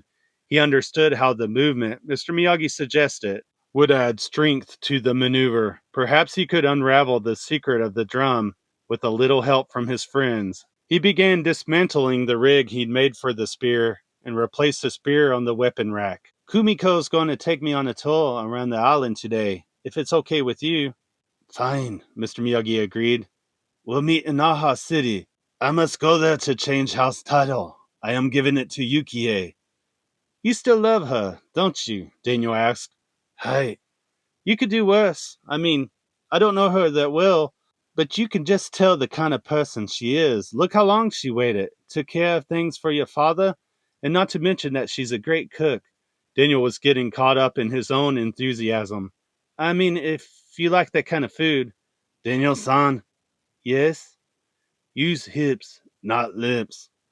Then came the sound of gentle rain, but it wasn't rain. It was rice. Before Daniel could start to explain, they were interrupted by Kumiko's cheery greeting. Ohio! Mr. Miyagi glanced at the rice bag and then at Daniel. More advice, he said. Don't keep ladies waiting. Have a good time, he said, dismissing Daniel. Daniel and Kumiko happily left together, but before they went through the gate, Daniel glanced over his shoulder to see Mr. Miyagi removing the gum and placing a patch over the hole in the bag. He was smiling. Daniel took Kumiko's hand. Okay, now, I'm ready for the cook's tour. He'd done it again. Cook's tour? I don't cook. Are you cook? I thought you were a student. I'm sorry, Kumiko. It's just an expression, you see, he began. Chapter 11. Daniel surveyed the breathtaking view in front of him.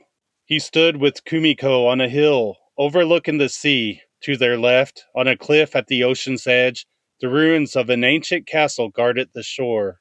Parts of the wall had crumbled, but the main section of the fortress and most of the buildings within its walls still stood. It was not hard to imagine this place manned by medieval Japanese warriors, fierce in black lacquered leather armor. These are the ruins of the castle of King Shohashi, Kumiko explained. The Peace King, Daniel supplied, recalling it from his book about Okinawa. You know King Shohashi? Not personally, he joked. Kumiko laughed too. Name of castle in Japanese is Castle of Courtesy and Good Manners. Why is it called that? See over there? She pointed to her right toward the horizon. China. And there? She pointed to her left. Japan. We on Okinawa live between giants. Best way to survive is by having courtesy and good manners. King Shohashi built this castle here to always remind us. Every summer for 800 years, bone dance is held here, but no more. Why? Sato, she said in explanation, then added, he sells it, piece by piece. To whom? Daniel asked. Collectors, museums, anyone with money. She sighed. Bet old King Shohashi wouldn't be too happy about that. No one is. This is our history. Why doesn't anybody say something about it? Not everyone with ears can hear, Kumiko explained. Maybe you should talk louder. But somehow that answer seemed too simple in this complex land. Say, can we go over to the castle? Kumiko nodded, her eyes lighting up. Oh yes, legend is, if you race to the castle and win, your wish will come true. You want a head start? Daniel offered gallantly. Not necessarily, thank you. Ready? Daniel crouched in a runner's starting position. Yep, I'm ready. Set. Yes, I'm... He was interrupted by her departure. She flew past him toward the castle, yelling, Go! When she was a dozen steps ahead of him, laughing, he started running after her. He caught up only to be bumped aside by her on a sharp turn. By the time he caught up again, she was ahead of him on the stairs and wouldn't let him past her. Triumphantly, she crested the top of the stairs and raised her hands in victory. I won, she announced. You cheated, Daniel told her. Okay then, she agreed. We'll share the wish. Close your eyes. He did. Suddenly he was very aware of her closeness. He opened his eyes and looked into hers. His happiness was reflected in her face, which was tilted up to him. She came closer, and then... Dare desu ka? Who is there? Came the gruff, unwelcome voice of the castle watchman. Kumiko put her finger to her lips and led Daniel down the other side of the wall to tour the rest of the castle. 4 hours later, Kumiko's island tour brought Daniel to Okinawa's main city, Naha. Once again, he was struck by the meeting of East and West in this city. The streets were jammed with cars and motorcycles, pedicabs maneuvering around jeeps, while people crowded the sidewalks. Asian and Western faces mingled easily, uniforms and short haircuts identifying the U.S. military personnel. Street vendors sold their wares, laid out on sheets on the sidewalk, offering everything from chopsticks to copper-topped batteries. Daniel stared at the strange mixture of cultures, enjoying it. Kumiko had ducked into the video store next to the traditional tea house, around the corner from the video arcade, across the streets from the sushi bar. He didn't mind her leaving him for a few minutes. There was plenty to look at, and even after she joined him again, he continued to watch the dramas of the street. She was watching the video in the window of the store. It caught Daniel's eye too, and he turned to watch with her, fascinated to hear Laurence Olivier's perfectly at ease, speaking flawless Japanese as the soundtrack of Wuthering Heights blared through the shop's loudspeaker. While Olivier's Heathcliff was gearing up in the big love scene, Daniel was finding it harder to keep from laughing at the strangeness of his Japanese, but Kumiko was spellbound, near tears. "Do you like this?" he asked, a little surprised. "My favorite film," she answered, leaving him more confused. He shrugged and changed the subject. "What tape did you get?" he asked, pointing to the bag she held. "Modern Dance." She displayed the cassette she'd bought. "You go to school for it?" Woefully, Kumiko shook her head. "No schools for this in Okinawa." "Too bad." "Doesn't matter," Kumiko said with resignation, but Daniel knew she didn't mean it. Even from the little he'd seen her dance, he knew she was good. Very good. And he knew it had to be hard for her to live in a place where she couldn't get any training. He thought about how hard it would have been for him to learn karate from a videotape. Probably the luckiest day of his life was the day he'd met Mr. Miyagi, though it hadn't seemed that way at the time. Just then they were interrupted by a young boy who was cutting through the crowd, handing out flyers to everyone. "Dozo, dozo," he said. "Please, please," shoving the paper at passerby. Kumiko took one from him and her eyes lit up. "What's it say?" Daniel asked.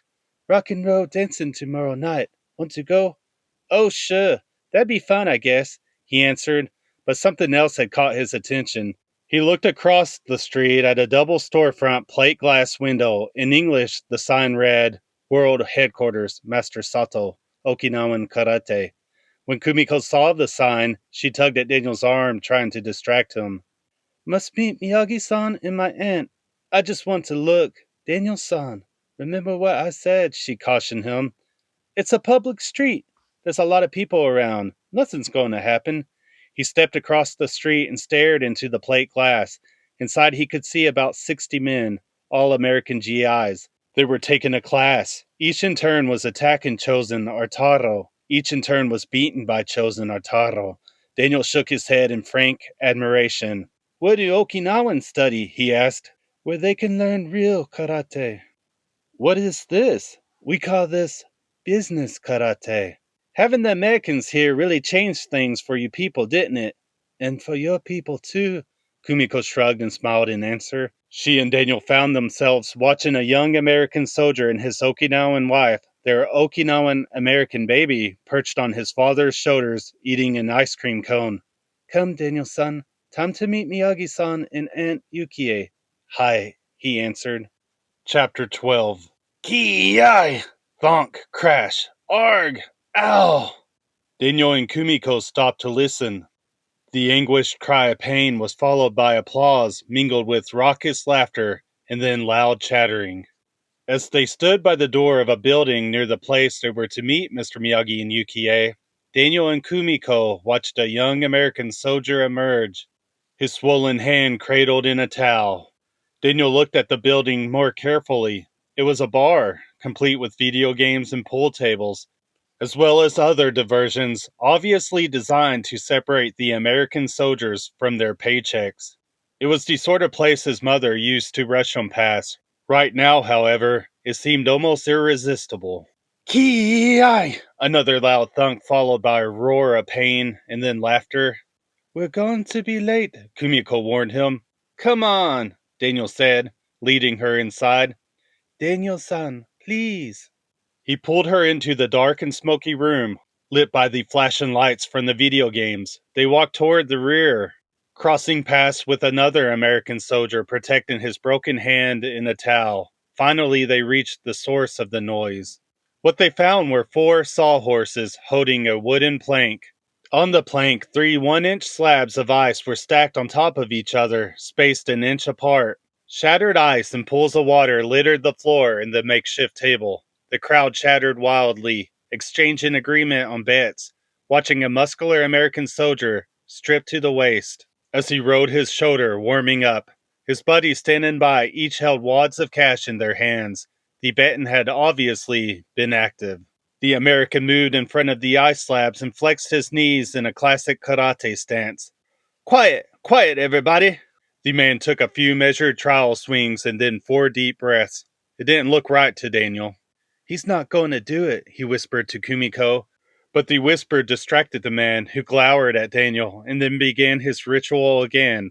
With more fury than force, he yelled, "Ki-ai!" and chopped at the blocks. His hand cut through 2 cakes of ice, but was stopped by the third. His ki-ai turned to a howl of pain. Someone gave him a towel, and in disgust and humiliation, he headed for the door. "Told you," Daniel said to Kumiko. "He looked very strong." "You have to be strong here." He tapped his head. "Not here." He tapped his bicep. "See, that's what Mr. Miyagi was teach. Think you could do better, Big Mouth?" the soldier asked him. Daniel took Kumiko's arm to leave the place.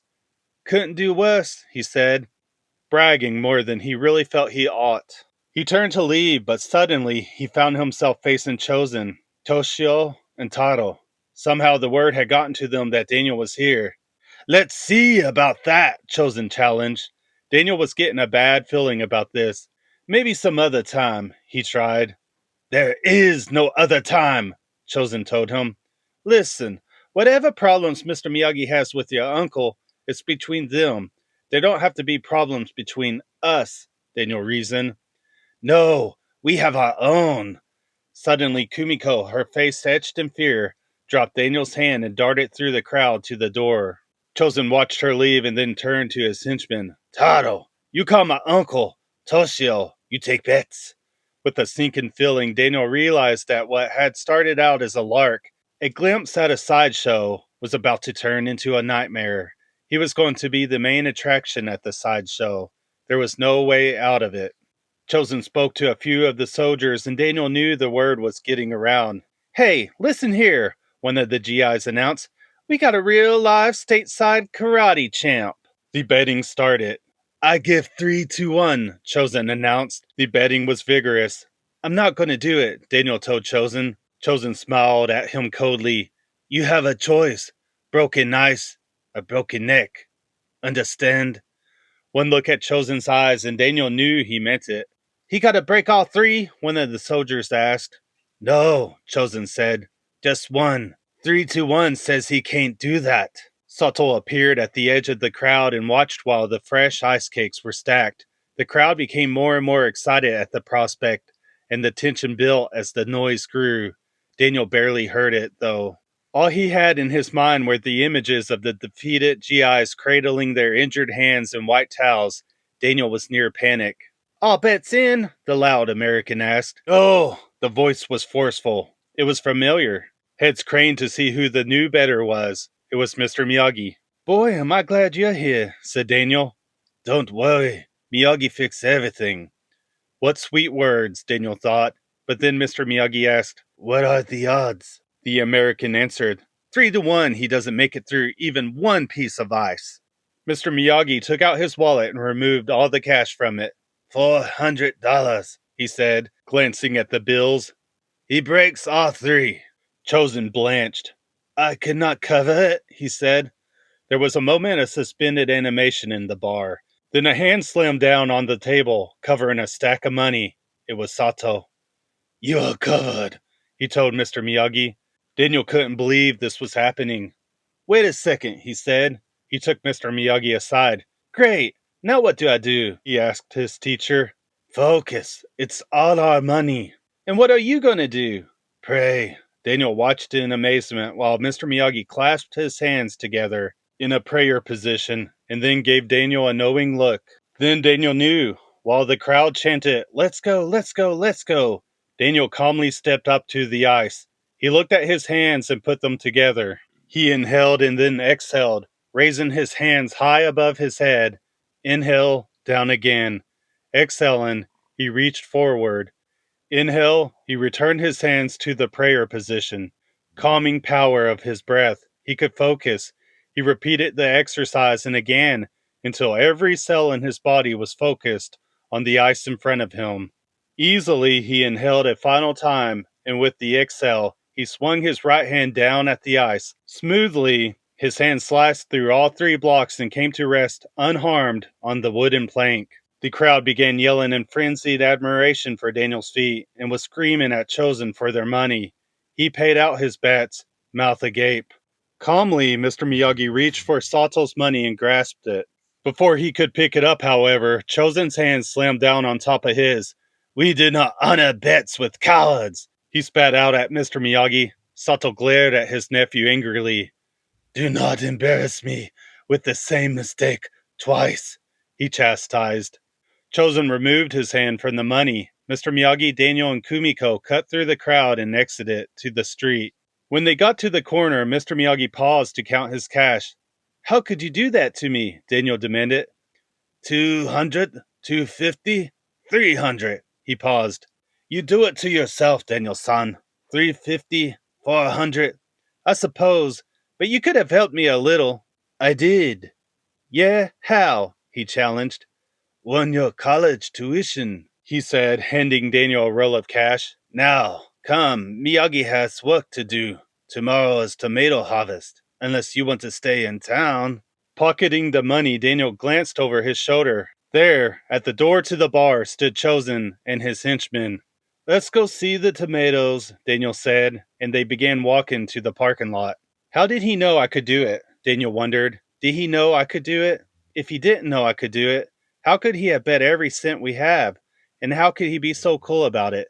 The questions were unanswered and unanswerable. Mr. Miyagi was Mr. Miyagi, and there was nobody else like him. Perhaps that was a good thing, Daniel thought, filling the thick roll of bills in his pocket. Chapter 13. The next afternoon, Daniel was tidying the Miyagi dojo after his own workout. Once again, he was drawn by the weapon collection and was dusting it meticulously with a handkerchief he'd found on the shelf. When he'd finished dusting, he dropped the handkerchief in the wastebasket. Thought you had a date, Mr. Miyagi spoke from the door. I do, but I figured I'd clean up a little while I was waiting. Very good, Mr. Miyagi said approvingly. But don't throw away weapons, he chastised, plucking the dusty handkerchief from the trash. Oh yeah, Daniel joked. The old sneeze blocker, right? That's what my grandfather used to call it. Mr. Miyagi dropped the handkerchief on the floor at his feet. Peek up, he instructed. Daniel bent down to retrieve it. Now look up, Mr. Miyagi told him. Daniel looked up at his teacher from his crouched position. What do you see? Mr. Miyagi asked. Daniel realized that what he was actually looking at was Mr. Miyagi's groin. He struggled for a polite description. Your, primary target, good enough, Mr. Miyagi supplied. Of course it was true. Daniel realized that the crouching position was an excellent one from which to launch an attack that would completely take the fight out of an opponent. It wasn't the sort of karate you could or would use in a tournament, but in Okinawa he was learning that karate wasn't really intended for tournaments. For some people, it was a way of life. That's pretty neat, Daniel smiled approvingly, replacing the handkerchief on the weapons rack. Thanks. I hope I won't need to use it. Konbanwa. Good evening, Kumiko interrupted politely, entering the dojo. Daniel and Mr. Miyagi turned to her and both bowed. She held 2 shopping bags, one in each hand. She offered one to Daniel. This is for you. What is it? Dance clothes. Try on, she explained. Dance clothes? He asked, confused. Hi. Before he could ask further, they were interrupted again by the harsh, familiar voice of Chosen, calling from the garden. Miyagi! Miyagi! He yelled rudely. When they reached the garden, they saw with dismay that Chosen, Taro, and Toshio were grouped in the middle of the vegetable patch, holding large hoes. Chosen's shouts had attracted many of the villagers who gathered at the gate of the garden to watch the confrontation. Chosen spoke. My uncle says his obligation to your father's memory is fulfilled. He waits at his dojo. I have been sent to get you. Tell him I am a farmer, not a fighter, Mr. Miyagi responded. On a signal from Chosen, Toshio and Taro began slashing at the radish garden with their hoes. Within seconds, the destruction was complete. Now farming is finished, Chosen announced. Without answering, Mr. Miyagi bent down and began to clear the patch of the ruined radishes. What are you doing? Chosen demanded. Replanting, Mr. Miyagi said simply. In frustrated fury, Chosen kicked dirt in the old man's face, but Mr. Miyagi would not be distracted from his chore. One by one, the villagers joined him, helping him to prepare the Miyagi garden for planting. Disgusted, Chosen, Taro, and Toshio abandoned the ruined garden and stalked to their car. Daniel could barely hear the squeal of the tires over the monotonous cadence of the farmer's tools. When the patch was cleared, Mr. Miyagi told his friends he would plant it by himself. The neighbors left, and Daniel and Kumiko went into the house to ready themselves for the dance. Daniel was still curious about the dance clothes Kumiko had brought him. He emptied the shopping bag on the floor and laughed to find a pair of 50s blue jeans pegged at the bottom, a garish Hawaiian shirt to be worn over a white t-shirt that would show at the neck above the open collar, a pair of Cuban-heeled shoes with pointy toes, and white athletic socks. For accessories, there was a wide brown leather belt with a western buckle and a denim jacket. Kumiko was changing her clothes in the adjoining room so they could chat easily through the paper walls. Daniel's thoughts were of Mr. Miyagi. "You think they're going to fight?" he asked Kumiko. "No," she answered. "Why not?" "Because Miyagi-san is a great man." Her feeling about Mr. Miyagi surprised Daniel. "Even though he ran out on your aunt?"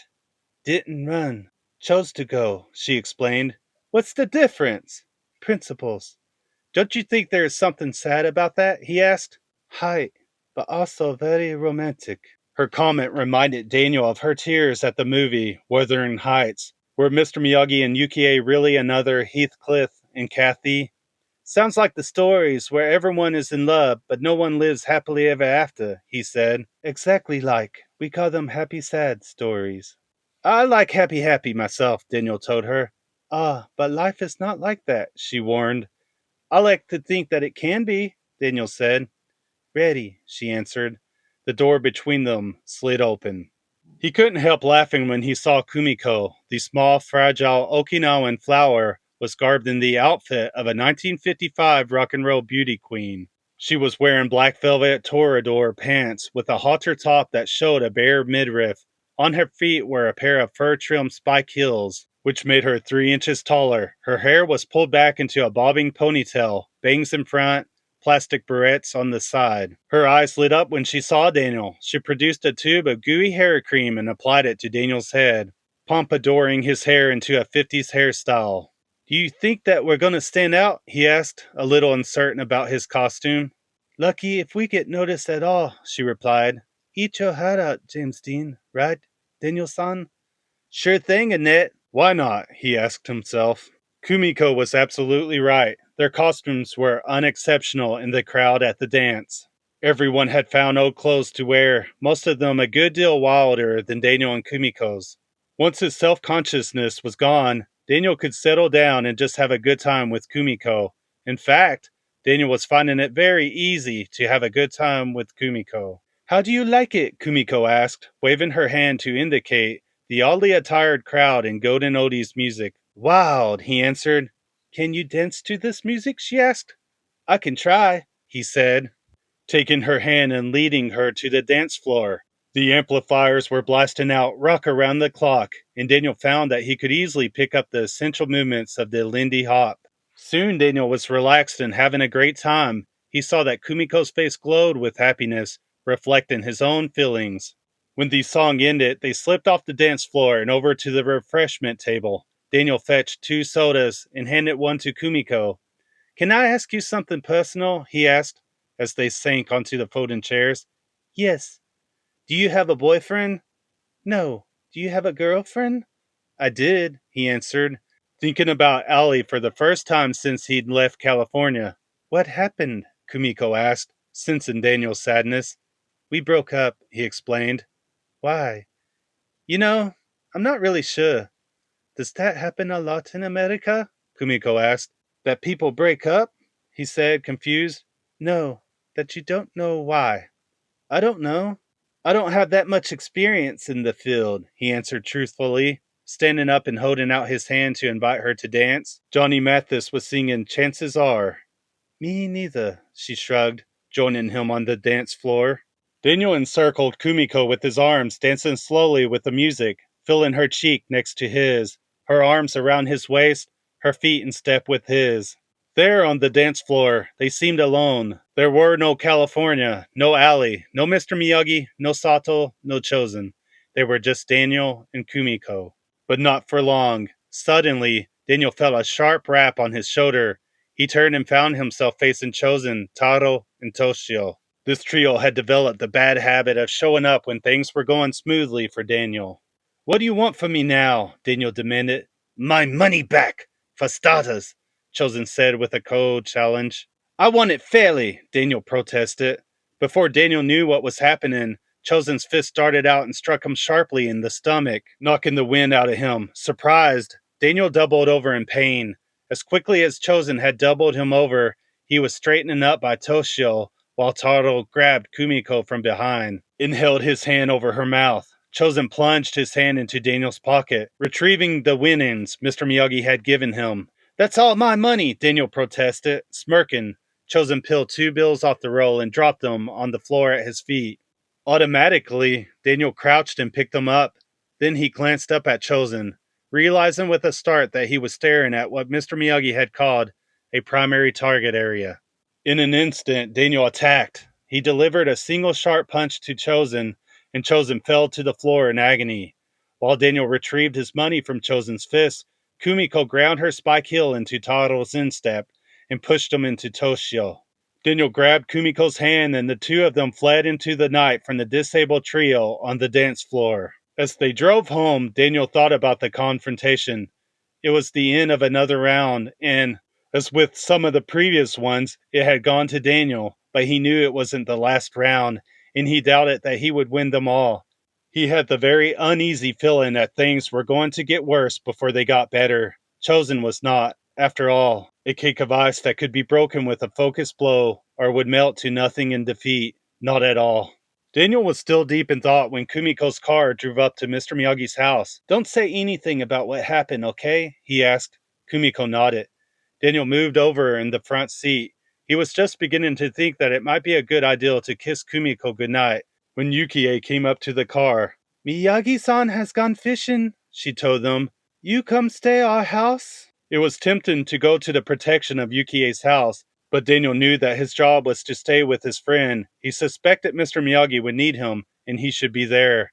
Over protests from both Yukie and Kumiko, he went into Mr. Miyagi's house alone. After bowing goodnight politely to the women, he heard the car drive away. The night was quiet. Daniel stepped out into the backyard, which overlooked the lagoon. In the center of the lagoon, he saw a boat. Mr. Miyagi sat motionless in the boat, he and his fishing rod silhouetted by the moon. Somehow, it didn't seem right to Daniel to sleep in the house without Mr. Miyagi there. He went instead into the dojo, glancing around at the family portrait gallery. He invited himself in. "You guys mind if I sleep here?" No answer. "Didn't think you would." He rolled out a mat to sleep on, covering himself with a gi jacket. As an afterthought, he rose and walked to the weapons rack. Retrieving a spear, he placed it next to his mat and lay down to sleep, uneasily. Chapter 14. Daniel awoke as uneasily as he had slept. He sat upright suddenly. The noise of glass breaking and wood snapping shattered his sleep as well. Grabbing the spear that still lay at his side, he jumped up and ran out into the garden where the noise came from. "Where is Miyagi?" Sato's booming voice demanded, cutting through the early morning fog. "I don't know," Daniel told him, wondering to himself about the source of the destructive noises. His question was answered when Chosen, Taro, and Toshio appeared from around the corner near the greenhouse. Daniel dreaded to think what damage they had done. "He is not here, uncle," Chosen reported to Sato. Sato scowled in acknowledgement, turned, and left the garden. Over his shoulder he muttered the order, "Destroy the garden." With murderous glee, Toshio and Taro began ripping apart the beautiful, contemplative garden that had been planted and tended by generations of Miyagis. They stepped on the ancient bonsai trees, breaking their branches, and then tore their roots from the ground. In fury, Daniel attacked him with the spear, but before he reached the nearest one, Chosen stuck his foot out and Daniel tripped over it. Tumbling into the dirt and losing his grip on the spear, Taro ran over to attack, but while he was in mid-leap, Daniel grasped his ankles with a reverse scissor clasp, arresting Taro's flight with a decisive thud. Daniel finished with a sharp punch to the back of Taro's neck and then scrambled to his spear, lying just out of reach. Taro rose shakily and sprang to the side of his cohorts. With the spear in his hand, Daniel leaped to his feet and used the weapon to hold the three attackers at bay. The three spread out, chosen in front of Daniel, flanked by his henchmen, who now held the damaged bonsai as weapons. They taunted Daniel with them, feinting to the left and right, trying to confuse him. Chosen smiled at him in icy amusement. "What are you going to do with that, little coward?" he said, pointing to the spear. "Come and find out," Daniel challenged. "I will." With that, Chosen attacked. Quickly countering, Daniel lunged at Chosen with the spear. Chosen slipped to the right and ducked underneath the unwieldy weapon, coming up behind Daniel. He wrested the spear from Daniel's hand and began to use it to choke Daniel. Daniel could feel his air supply cut off by the deadly weapon and flailed frantically, trying to remove it from his throat. No matter how he moved, he couldn't budge Chosen. "This is your teacher's fault," Chosen sputtered. "If he were a man with honor, you would live, but he's not." With that, Chosen bore down with the spear. Daniel couldn't get it out of the hold. He was becoming weaker, almost unconscious, almost beyond caring. There seemed to be no end, no help, nothing.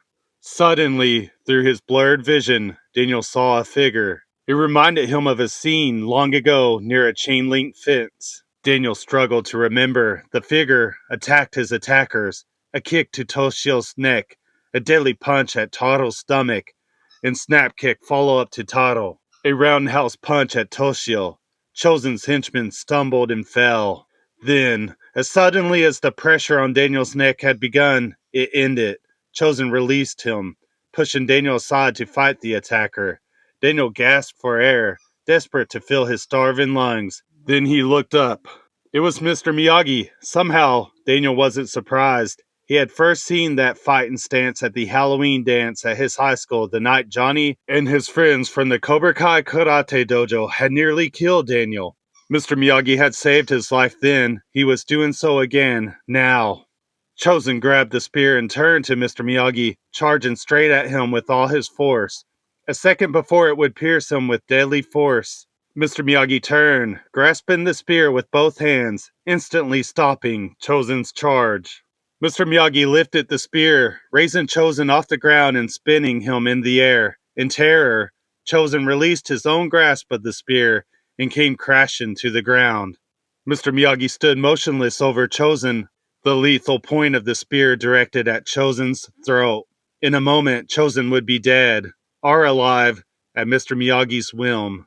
The old man withdrew the spear from Chosen's throat and easily snapped the long weapon in two over his knee. He tossed the halves aside. Chosen sprang to his feet and looked at his attacker defiantly. "The act of a coward!" He spat on the ground and strode out of the garden as if victory were his. Toshio and Taro trailed after him sheepishly. "Are you all right, Daniel-san?" Mr. Miyagi asked. Daniel nodded, barely able to speak, but he was alive. He could breathe. He was all right. Just then, Yukie and Kumiko came into the garden and stood by the gate, stunned by the devastation. Mr. Miyagi barely saw them. He went to look at the plants Chosen had destroyed. Daniel and the women watched while he stroked a branch of one of the ancient bonsai. Now reduced to splinters, his face tightened into a mask of anger and resolution. "Stay here," he told Daniel, and headed to the gate. "Where are you going?" Daniel rasped. "To put an end to this." He left the garden. "Mr. Miyagi, wait!" But he didn't wait. Daniel heard the car door slam and the engine turn over. He stood up and ran to the garden gate, too. "Miyagi-san said to stay," Kumiko said, but Daniel stepped around her through the gate to see the receding taillights of the car. He turned to Kumiko. "Will you take me in your car?" "I can't." "Then give me the keys." "You don't know the road." Daniel was desperate. He had to convince Kumiko to help him. "Listen, you don't understand. I've got to help him." Kumiko hesitated, but then opened the door to her car and got in. Quickly, Daniel climbed in on the other side and they followed Mr. Miyagi. Daniel was afraid of what would happen when Mr. Miyagi met Sato. He had to make sure he was there with him. Hurry, Kumiko, he urged her. She nodded and continued to follow Mr. Miyagi's car. They caught up with Mr. Miyagi in Naha City. At first, Daniel was confused because Mr. Miyagi's car wasn't parked anywhere near Sato's dojo. Then, in dismay, he realized, glancing at the building across the sidewalk, that Mr. Miyagi had gone to a travel agency. He had gotten reservations to go back to the U.S., Daniel guessed. He jumped out of the car and caught Mr. Miyagi on the sidewalk. You're leaving? He accused. We're leaving, Mr. Miyagi corrected him. The house is completely wrecked. Houses can be repaired, Mr. Miyagi said. And what about the 300-year-old trees? Daniel asked, hoping to touch the old man's feelings. Trees can be replanted. And dirt comes off your face with a little soap and water? Daniel challenged sarcastically. You're learning, Mr. Miyagi told him. Daniel couldn't understand Mr. Miyagi saying these things. Sure, he could go a long way to avoid a fight, but Daniel couldn't have imagined that it would come to Mr. Miyagi running from a fight. Going home now really was the act of a coward. Nothing was resolved, and nothing ever could be resolved if they left. You know, Daniel began, I don't get something. When I had my problem with Johnny and those other jocks, you told me to stand up to them. Told you to face reality, Mr. Miyagi corrected. What about you facing it? I am. No, you're not. You're running away, he said. Do you think I am afraid, Daniel-san? He asked. Did he? Daniel looked at his friend, confused about everything, not knowing what was true, what was a lie. It's been a difficult time, Daniel. Come home. Rest, Mr. Miyagi said softly. Daniel wasn't ready to go. He had to think. He had to try to understand. I'm not tired. I'll see you later. He turned and walked away. Alone. Very alone. Chapter 15. Naha City seemed only a series of splashes of color to Daniel. He wandered aimlessly, lost in thought, completely unaware of his surroundings. He didn't hear the blaring traffic. He didn't see the crowds of people. He inhaled deeply and focused. A lie becomes the truth only if you believe it. So what was the lie? Most important, what was the truth? Mr. Miyagi wasn't afraid. He wasn't afraid of anything, certainly not of Sato.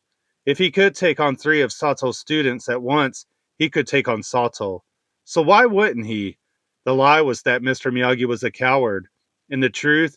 Daniel didn't know. He wasn't sure. He was pretty sure that the answers didn't lie on an airplane back to the U.S., but he knew that if Mr. Miyagi fought Sato, one of them wouldn't walk away.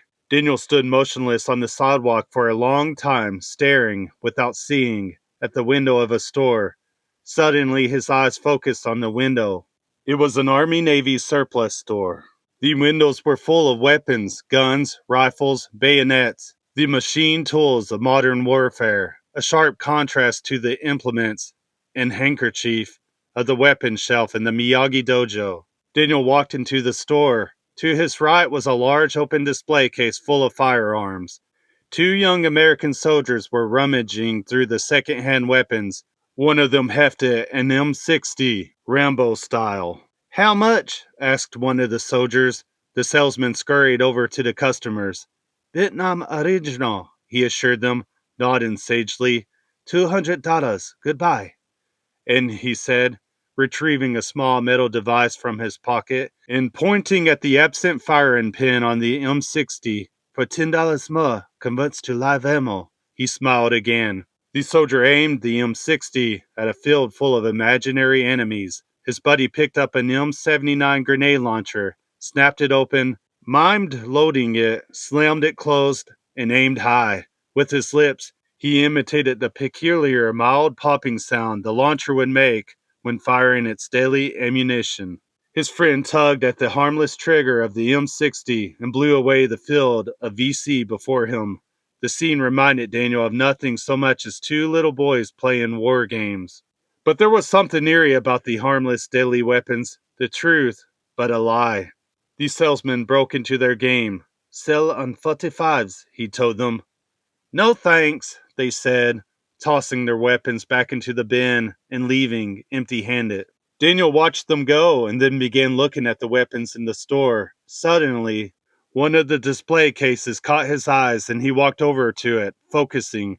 The case held a cardboard box full of military medals. I help you? The eager salesman shuffled to the case. Yeah, how much is that one? He asked, pointing to the familiar medal just like Mr. Miyagi's, the Congressional Medal of Honor. The salesman retrieved it from the jumble in the box. Ah, good choice, he told Daniel approvingly. Medal of Honor.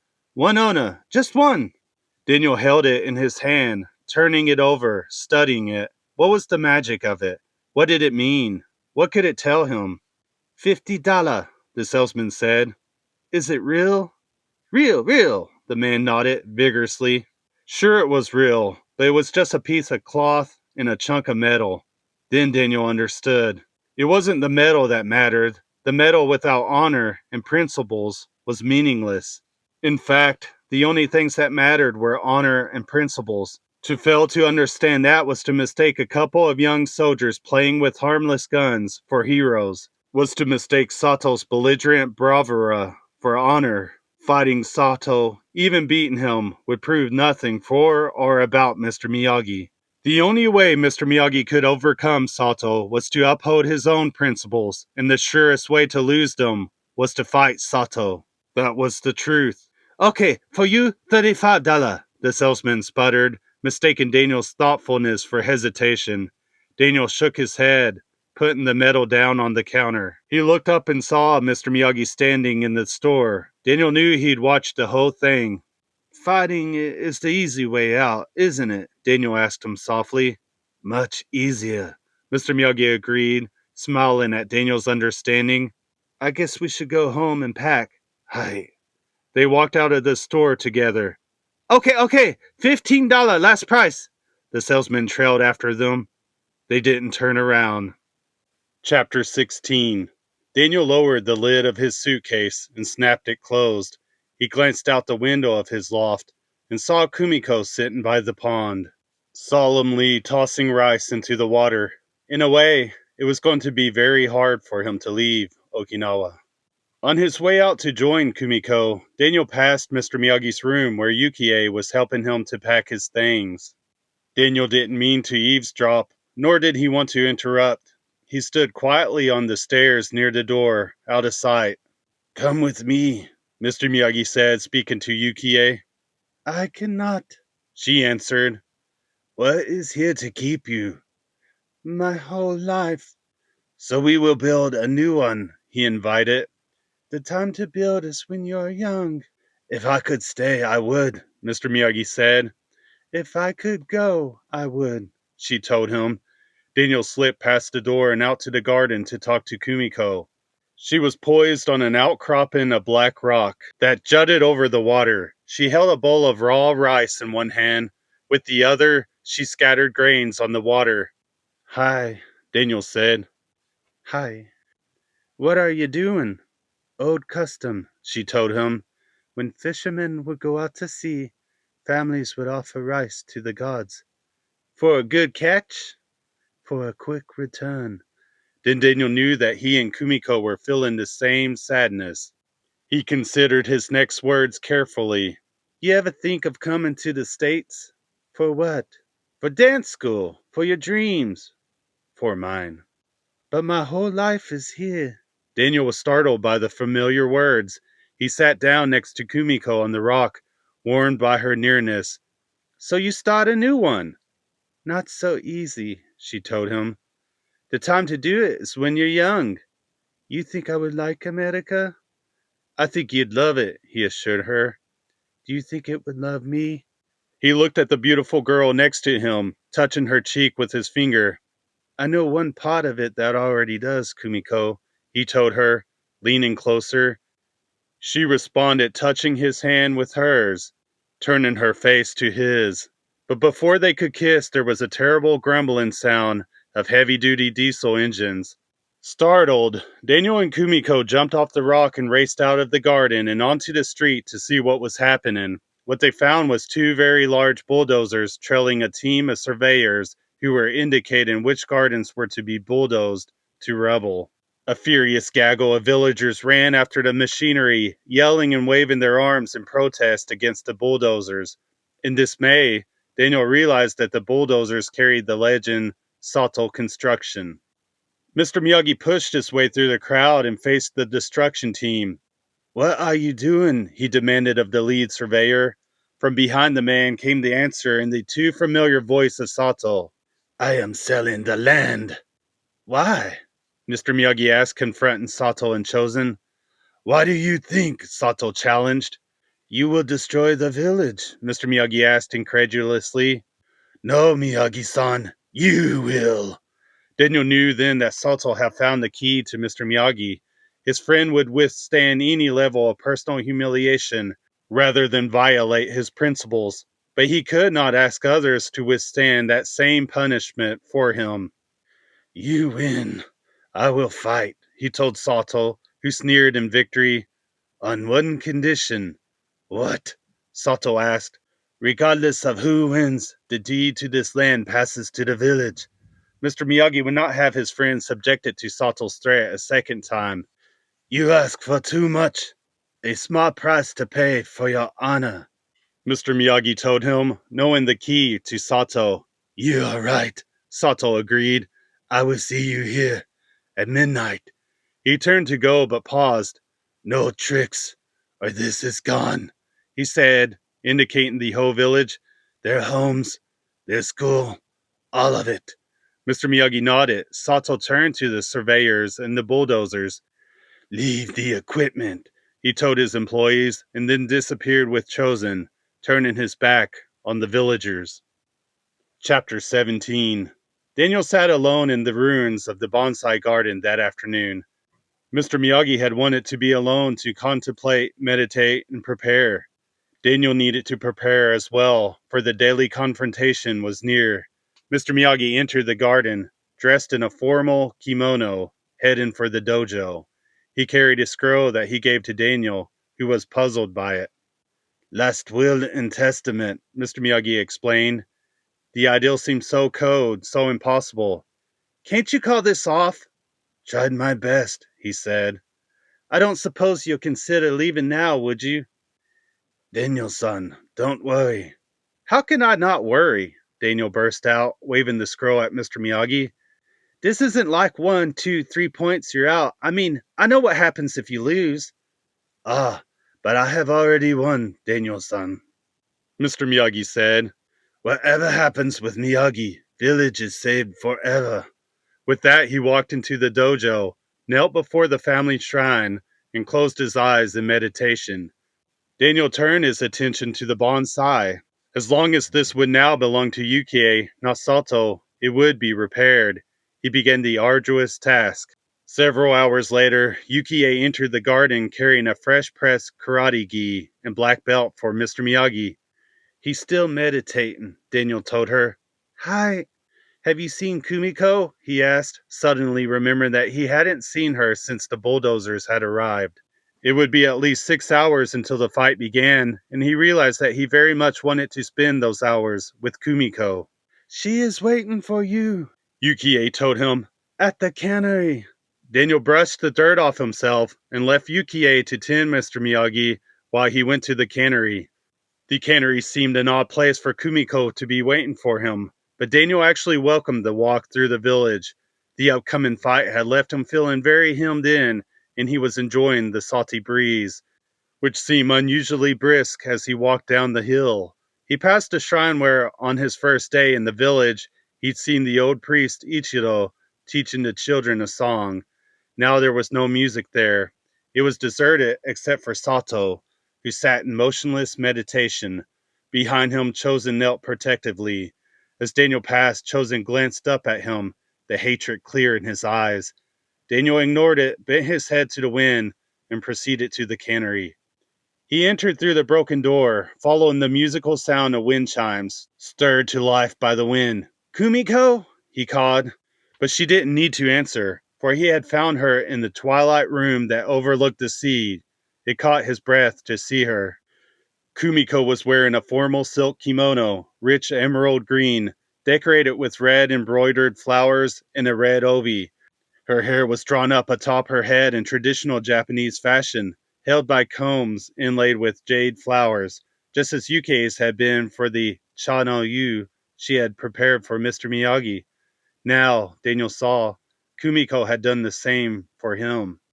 Kumiko knelt on a mat in front of a low table. Upon it were plates and bowls for the tea ceremony, as well as an exquisitely simple and beautiful flower arrangement.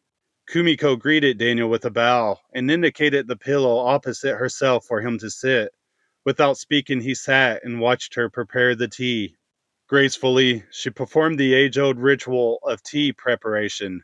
Daniel watched in rapt silence while she mixed the boiling water with the fresh tea leaves.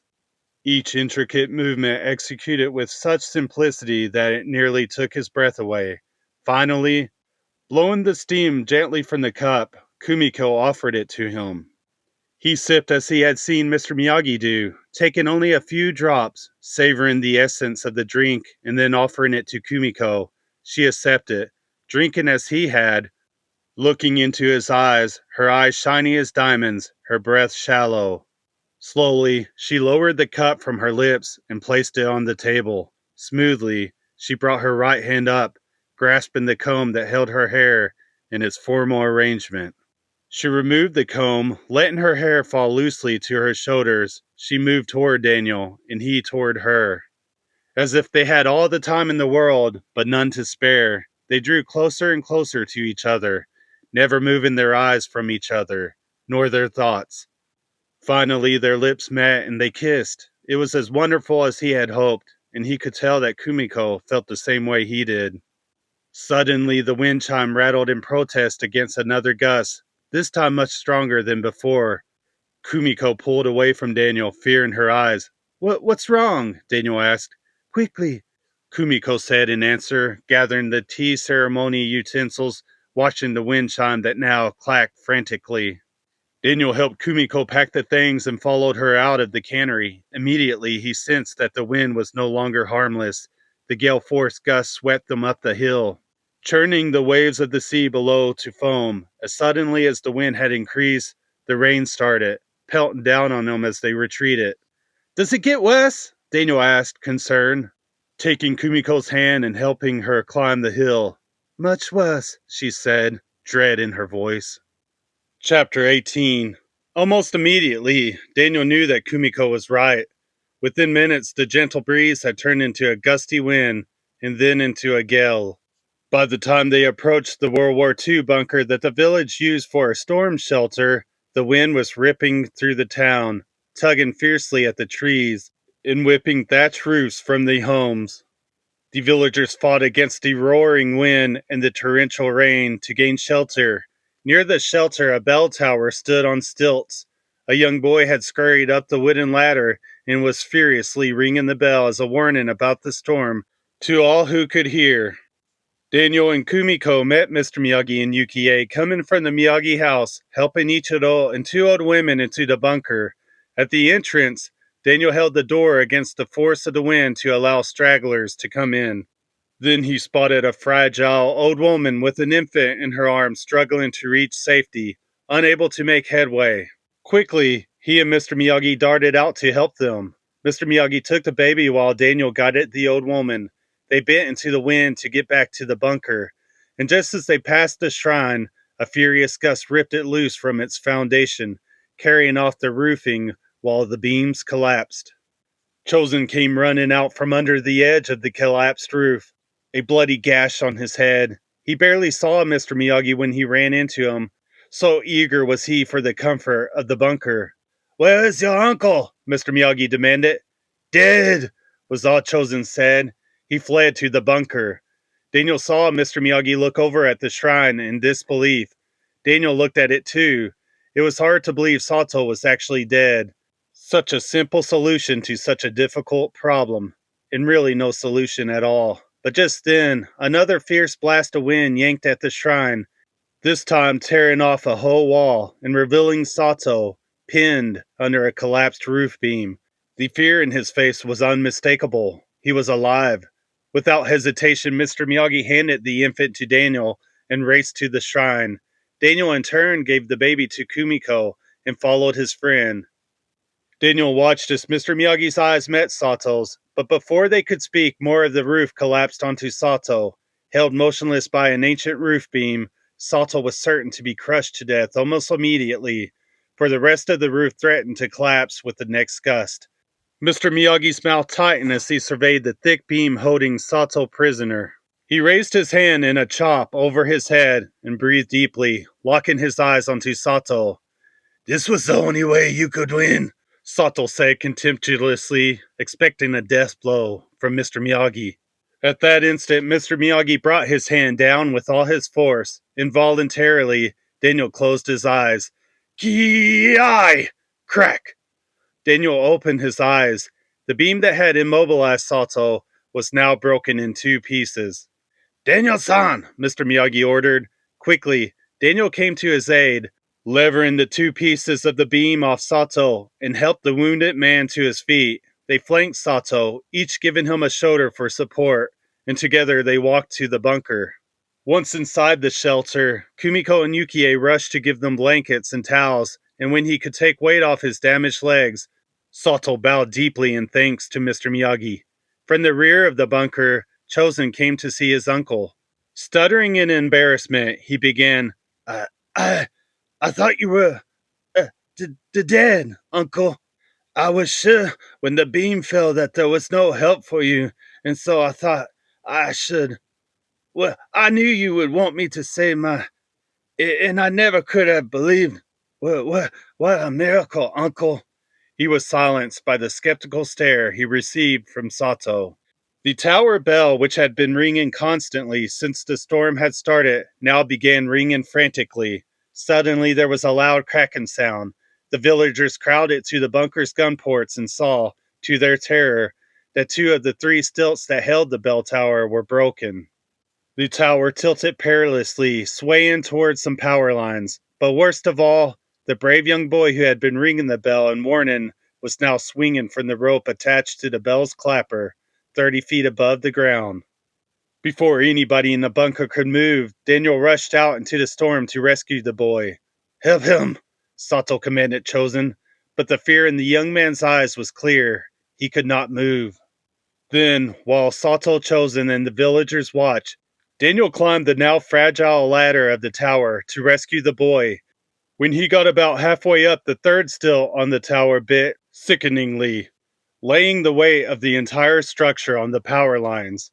The lines began snapping, snaking, and shooting their deadly voltage every which way in a brilliant display of electric sparks. Quickly, Daniel slipped his belt off and used it to swat at the jumping cables, just enough to keep them from hitting himself or the boy. Holding the ladder with one hand, he swung around until he could reach the frantic boy, who gratefully grabbed the offered hand and swung back to the safety of the ladder. Daniel and the boy slid down the ladder to the ground, moving away from the tower just seconds before it crashed to the ground. The two ran into the bunker together amid the joyous congratulatory cheers of the villagers. When the cheers had quieted, Sato turned to Chosen, still standing next to him. "You left me for dead. To you, that's what I am," he said, turning from his nephew for the final time. Chosen was speechless. He stood motionless for a moment, then suddenly, without a word, spun on his toes and sprinted out the door into the storm. The villagers, unaccustomed to such behavior from Sato and embarrassed by Chosen's unforgivable behavior, turned to their families, settling one another down for the long, stormy night ahead, glad for the protection of the bunker. Chapter 19. When morning came, the wind was still. The clouds were gone. The sun shone brightly, sparkling on the ocean. In fact, it was almost hard to remember the terrible storm from the night before, except for the devastation. The village of Tomi was nearly destroyed. Uprooted trees crisscrossed the roads, roofs, walls, even floors of the fragile houses were scattered over the landscape. The precious vegetable gardens were mere mud puddles, plants and seeds carried away by the torrents of rain. Still, with dogged determination, the villagers left the bunker at first light to begin repairs. By the time Daniel, Kumiko, Yukie, and Mr. Miyagi reached Mr. Miyagi's house, the village rang with the sound of industry, saws to cut the felled trees, hammers to repair the broken houses. Everywhere people were patching broken windows with cloth or wood, clearing patches of ground, preparing thatch bundles to repair roofs. Mr. Miyagi worked near a stack of wood, pulling nails from the boards and saving them to reuse both. Everything that could be salvaged would be used. Kumiko and Yukie worked inside the house, repairing and restoring order as best as they could. The garden's gone, Daniel told Mr. Miyagi after reviewing the destruction behind the house. And the seeds are all ruined. Then he noticed the boards. You going to get enough wood that way to repair everything? Doubt it, Mr. Miyagi answered truthfully. What are they going to do? He asked about the other villagers. Best they can.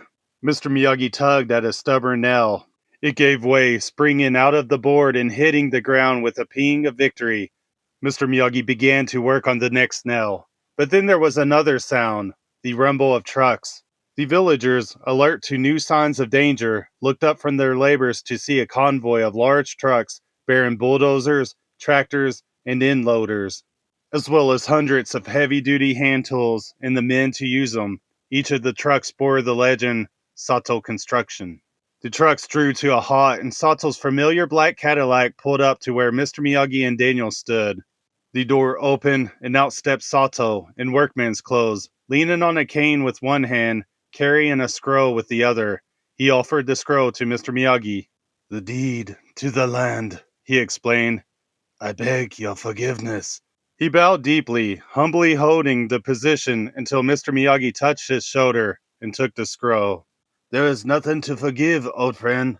The two men embraced each other gladly. Daniel and Kumiko could see tears of emotion forming in Mr. Miyagi's eyes. Daniel looked at Kumiko and the other villagers and saw, for the first time, looks of real hope replaced a grim defeat on their faces. Suddenly, he had an idea, a way Sato could prove his friendship to Mr. Miyagi and to the people of Tomi. Mr. Sato, Daniel spoke. Sato turned to him.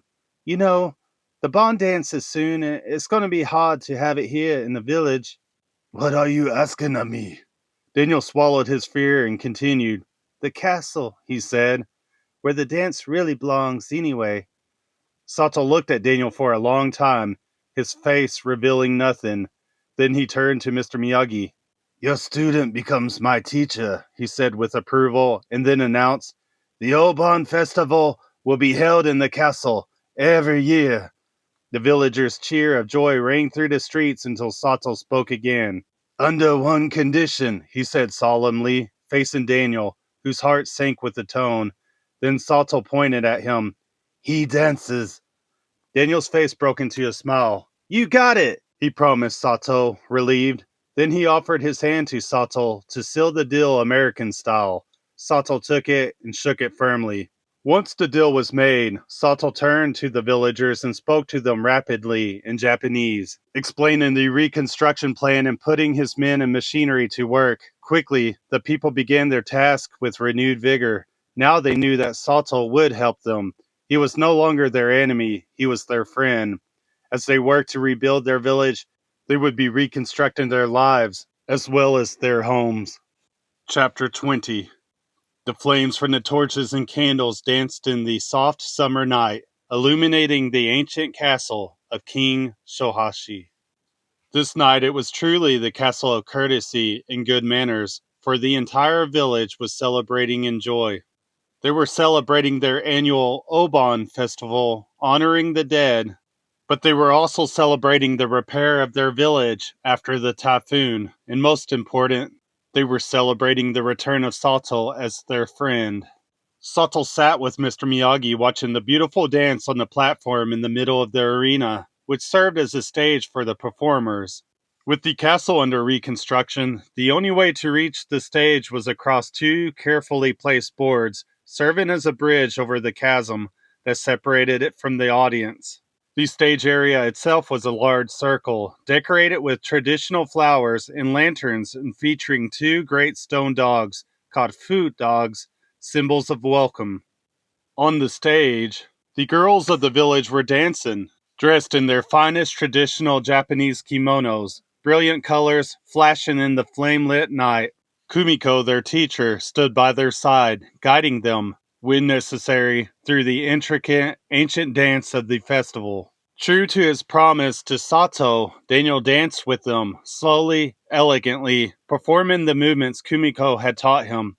He held a hand drum, as did the other dancers and many people in the audience. It was very similar to, though smaller than, the one in the Miyagi dojo. As they danced, they twirled their drums in unison, step into the cadence. Daniel was surprised to find himself enjoying the dance, the graceful motions being almost familiar after his study of karate. When the music stopped and the dancers' drums ceased beating, the people of the village twirled their drums joyously, welcoming the dancers across the bridge and off the stage area so it could be clear for the evening's greatest treat. Daniel circled through the crowd and joined Mr. Miyagi and Sato to watch Kumiko dance.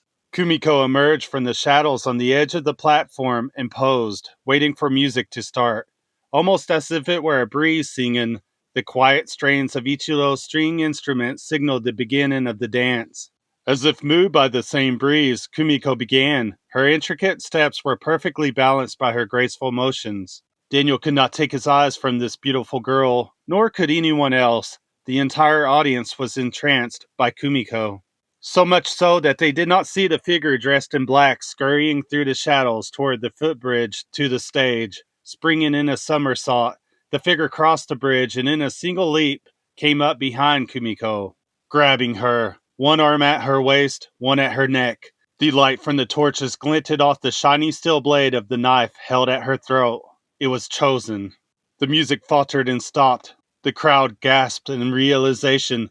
The two men nearest the bridge ran to Kumiko's aid, but before they could cross, Chosen spoke to them in Japanese, brandishing the knife closer still to Kumiko's throat. The rescuers stopped code. The meaning was clear. "Where is Daniel?" Chosen demanded. Before Daniel could answer, Sato stood, with the aid of his cane, and spoke to his nephew. "Stop this," he commanded. "I cannot hear you, uncle," Chosen taunted. "You are dead to me, remember?" Daniel rose. "I'm here," he said. "Cross the bridge," Chosen told him. Daniel put down his drum and left his seat, crossing the bridge slowly, carefully, not wanting to alarm Chosen while he still held Kumiko's life in his hands. "All right, I crossed the bridge. Now let her go." "Over there," Chosen said, motioning Daniel away from the bridge. When Daniel stepped aside, Chosen, still holding Kumiko, moved to the edge of the makeshift bridge and kicked the boards off the edge of the stage. They clattered noisily into the chasm below. Chosen cast a knife after the boards, releasing Kumiko. She ran to Daniel. Now the three of them were completely isolated on the stage. "What do you want?" Daniel asked. "Revenge," was the answer. "Everything's been settled." "Everything but me," Chosen told him. "And I hold you responsible." Chosen circled Daniel and Kumiko and continued to speak to them, menace in his voice and step. "I have been embarrassed, humiliated, dishonored, all because of you." Suddenly, Kumiko lashed out at Chosen, attacking with her fists. He grabbed her wrist as if she were no more than a rag doll, picked her up off the ground by them, and cast her aside. Her head hit the stone dog as she fell. "Chosen!" Sato called. There was no answer. Chosen walked toward Daniel, challenge in his step. Daniel backed up. "Look," Daniel reasoned, "for whatever happened, I apologize." Chosen was beyond reason. "Apology would not give me back my honor." "Neither would this." Chosen glanced at the villagers across the chasm. "In their eyes it will," he told Daniel. Daniel knew that fighting Chosen was not the answer, no more than it would have been the answer for Mr. Miyagi to fight Sato. He had learned that. "I'm not fighting," he said to Chosen. "You're not running either," Chosen countered. The cold truth of that sank into Daniel. He knew he was within inches of the edge of the stage, the echoes of the boards clattering to the death still clear in his memory. Chosen was poised in a classic karate stance, only a few feet away. Behind him, the crumpled body of Kumiko lay motionless by the stone dog. The choice was clear. Ki-ai! Daniel sprang at Chosen, unwinding with a kick at his ribs and finishing with a chop to his neck. Chosen blocked both attacks easily and stood, unmoving. From the audience, Daniel heard Mr. Miyagi call to him, warning, "This is not a tournament, Daniel-san. This is for real." The cold voice of Chosen echoed the thought. "Yes, very real," he said. That's when Daniel knew he was in a fight to the death. Chapter 21. The realization that this was a fight to the death brought a sudden surge of energy to Daniel. Once again he attacked, this time throwing a sidekick with all his might. But once again Chosen rebuffed the attack, catching Daniel's ankle and flinging him away. Daniel rode, evading Chosen's follow-through stomping attack. Before Daniel could stand and attack again, however, Chosen sprang through the air at him with a flying jump, spinning over into a back kick. Evading this stunning kick, Daniel scuttled backwards, but too far. Suddenly, there was no ground under him. Daniel slipped off the edge of the stage, grabbing the rim of the platform, only at the last second. He struggled to pull himself back up, but Chosen began stomping on his fingers, slowly forcing him to release his grasp. Just as Daniel thought he would not be able to hold on any longer, he saw Kumiko, now conscious, attacking Chosen from behind. She looped her ornamental belt, her obi, around Chosen's neck and pulled as hard as she could, tugging him back from the edge of the stage, choking off his air. Chosen staggered backwards, giving Daniel the few seconds he needed to scramble up onto the stage again before Chosen overpowered Kumiko, reversing the choke and knocking her to the ground, unconscious once again. Daniel stepped toward Chosen, preparing to attack, but Chosen was distracted for a moment by the sound of a plank of wood landing on the edge of the stage. Several of the villagers had fetched a new bridge so they could help Daniel and Kumiko. Chosen, however, terminated their rescue efforts with the flick of a foot, which sent the new board tumbling after the old ones, clattering to the bottom of the chasm. Chosen turned to attack Daniel again, punching fiercely. Daniel deflected the attack with the swift blocking motion he'd studied so long and knew so well. Daniel counterattacked. Chosen, in turn, blocked his attack. Daniel spun, whipping around his opponent, snapping at the back of his head with his elbow. Chosen returned the attack, knocking Daniel against one of the stone dogs, dizzying him for a moment. When Daniel recovered, Chosen launched his next attack, jumping in the air with a flying sidekick at Daniel's face. At the last second, Daniel moved aside as Mr. Miyagi had taught him at the cannery. Instead of hitting Daniel, Chosen struck the stone dog with such force that he broke it in half, its pieces tumbling to the ground. Daniel came at him with a follow-up attack, striking with a kick, but Chosen grabbed Daniel's foot and threw him. Daniel hit the ground hard, and before he could rise, Chosen grabbed him, pulling him to his feet from behind and applying a death choke. Frantically, Daniel tugged at Chosen's arm, gasping for air, but unable to break the hold. Then, the help he needed came from across the chasm. "Step back, Daniel-san!" Mr. Miyagi called. "Step back! Use hips!" Yes, Daniel remembered the block with the spear. He remembered hips for power. With a final effort, he took a step back, bracing himself with an open stance. He shifted his weight, lifting his hips. To his surprise, and Chosen's, Chosen flew straight over his head, releasing Daniel and landing on the ground in front of him. Daniel dived at him in attack, the final attack, he hoped, for his reserves of strength were waning. Daniel shot 3 punches at Chosen's chest. They seemed to take effect, knocking Chosen down, sapping his will to win. But when Daniel followed with a kick, Chosen rose at him with a devastating double-fisted punch to Daniel's face, followed by 2 kicks that left Daniel staggering, unable to react near the end. Chosen backed off from Daniel to allow room for his final attack. The crowd, which had been cheering for Daniel, was now stunned to silence. Daniel became aware of what was happening. Weakly, he lifted his arms to defend against the death blow Chosen would deliver. Then he heard the drum, rat-tat-tat. All eyes turned. It was Mr. Miyagi, twisting his drum back and forth. The wooden ball swung around the drum, reminding Daniel of what? He shook his head to clear his thoughts. Then the rat-tat-tatting grew as the other villagers joined Mr. Miyagi's drumming. The sound grew from the beat of a single drum to the cacophony of 100 drums. It was a message. Chosen looked around, unsure of what to do, not understanding the meaning of the message. It wasn't for him. Suddenly, Daniel knew what he had to do. He glanced at Mr. Miyagi, who silenced his own drum. The rest of the villagers put their drums aside. Once again, there was silence. At that second, Chosen charged. Ki-ai! Just as he was about to crush Daniel with his lunge punch, Daniel stepped forward and twisted his body, bringing his hands up in a perfect block, just like the drums. Chosen's attack was deflected from Daniel, who struck him with the second fist, catapulting him head first against the remaining stone dog. Chosen collapsed next to the ancient symbol, the wind knocked out of him, his will receding. Then he staggered toward Daniel in a final attack. Once again, Daniel mimicked the drum spinning from his waist, blocking with the first hand, punching with the second. 3 times the deadly maneuver struck Chosen until he knelt on all fours, his spirit completely broken. Daniel stepped up to his opponent and, taking a handful of his hair, yanked his head up to speak to him. "Live or die, your choice," Daniel spat at him, knowing for the first time in his life that he could kill another person.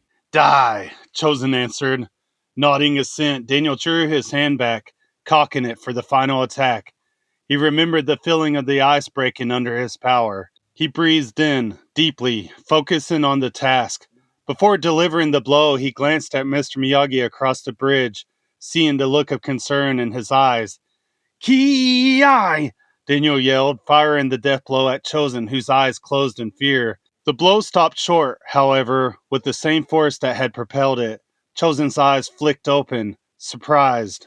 "Wrong," Daniel told him. With that, he tweaked Chosen's nose hard between his thumb and forefinger, signifying that Chosen was not worthy of an honorable death. With disdain, Daniel released Chosen, pushing him aside, and stood up, victorious. There was a thunderous roar of cheers from the villagers in Sato. On the stage, Daniel went to Kumiko's side. She was all right and stood carefully with his help.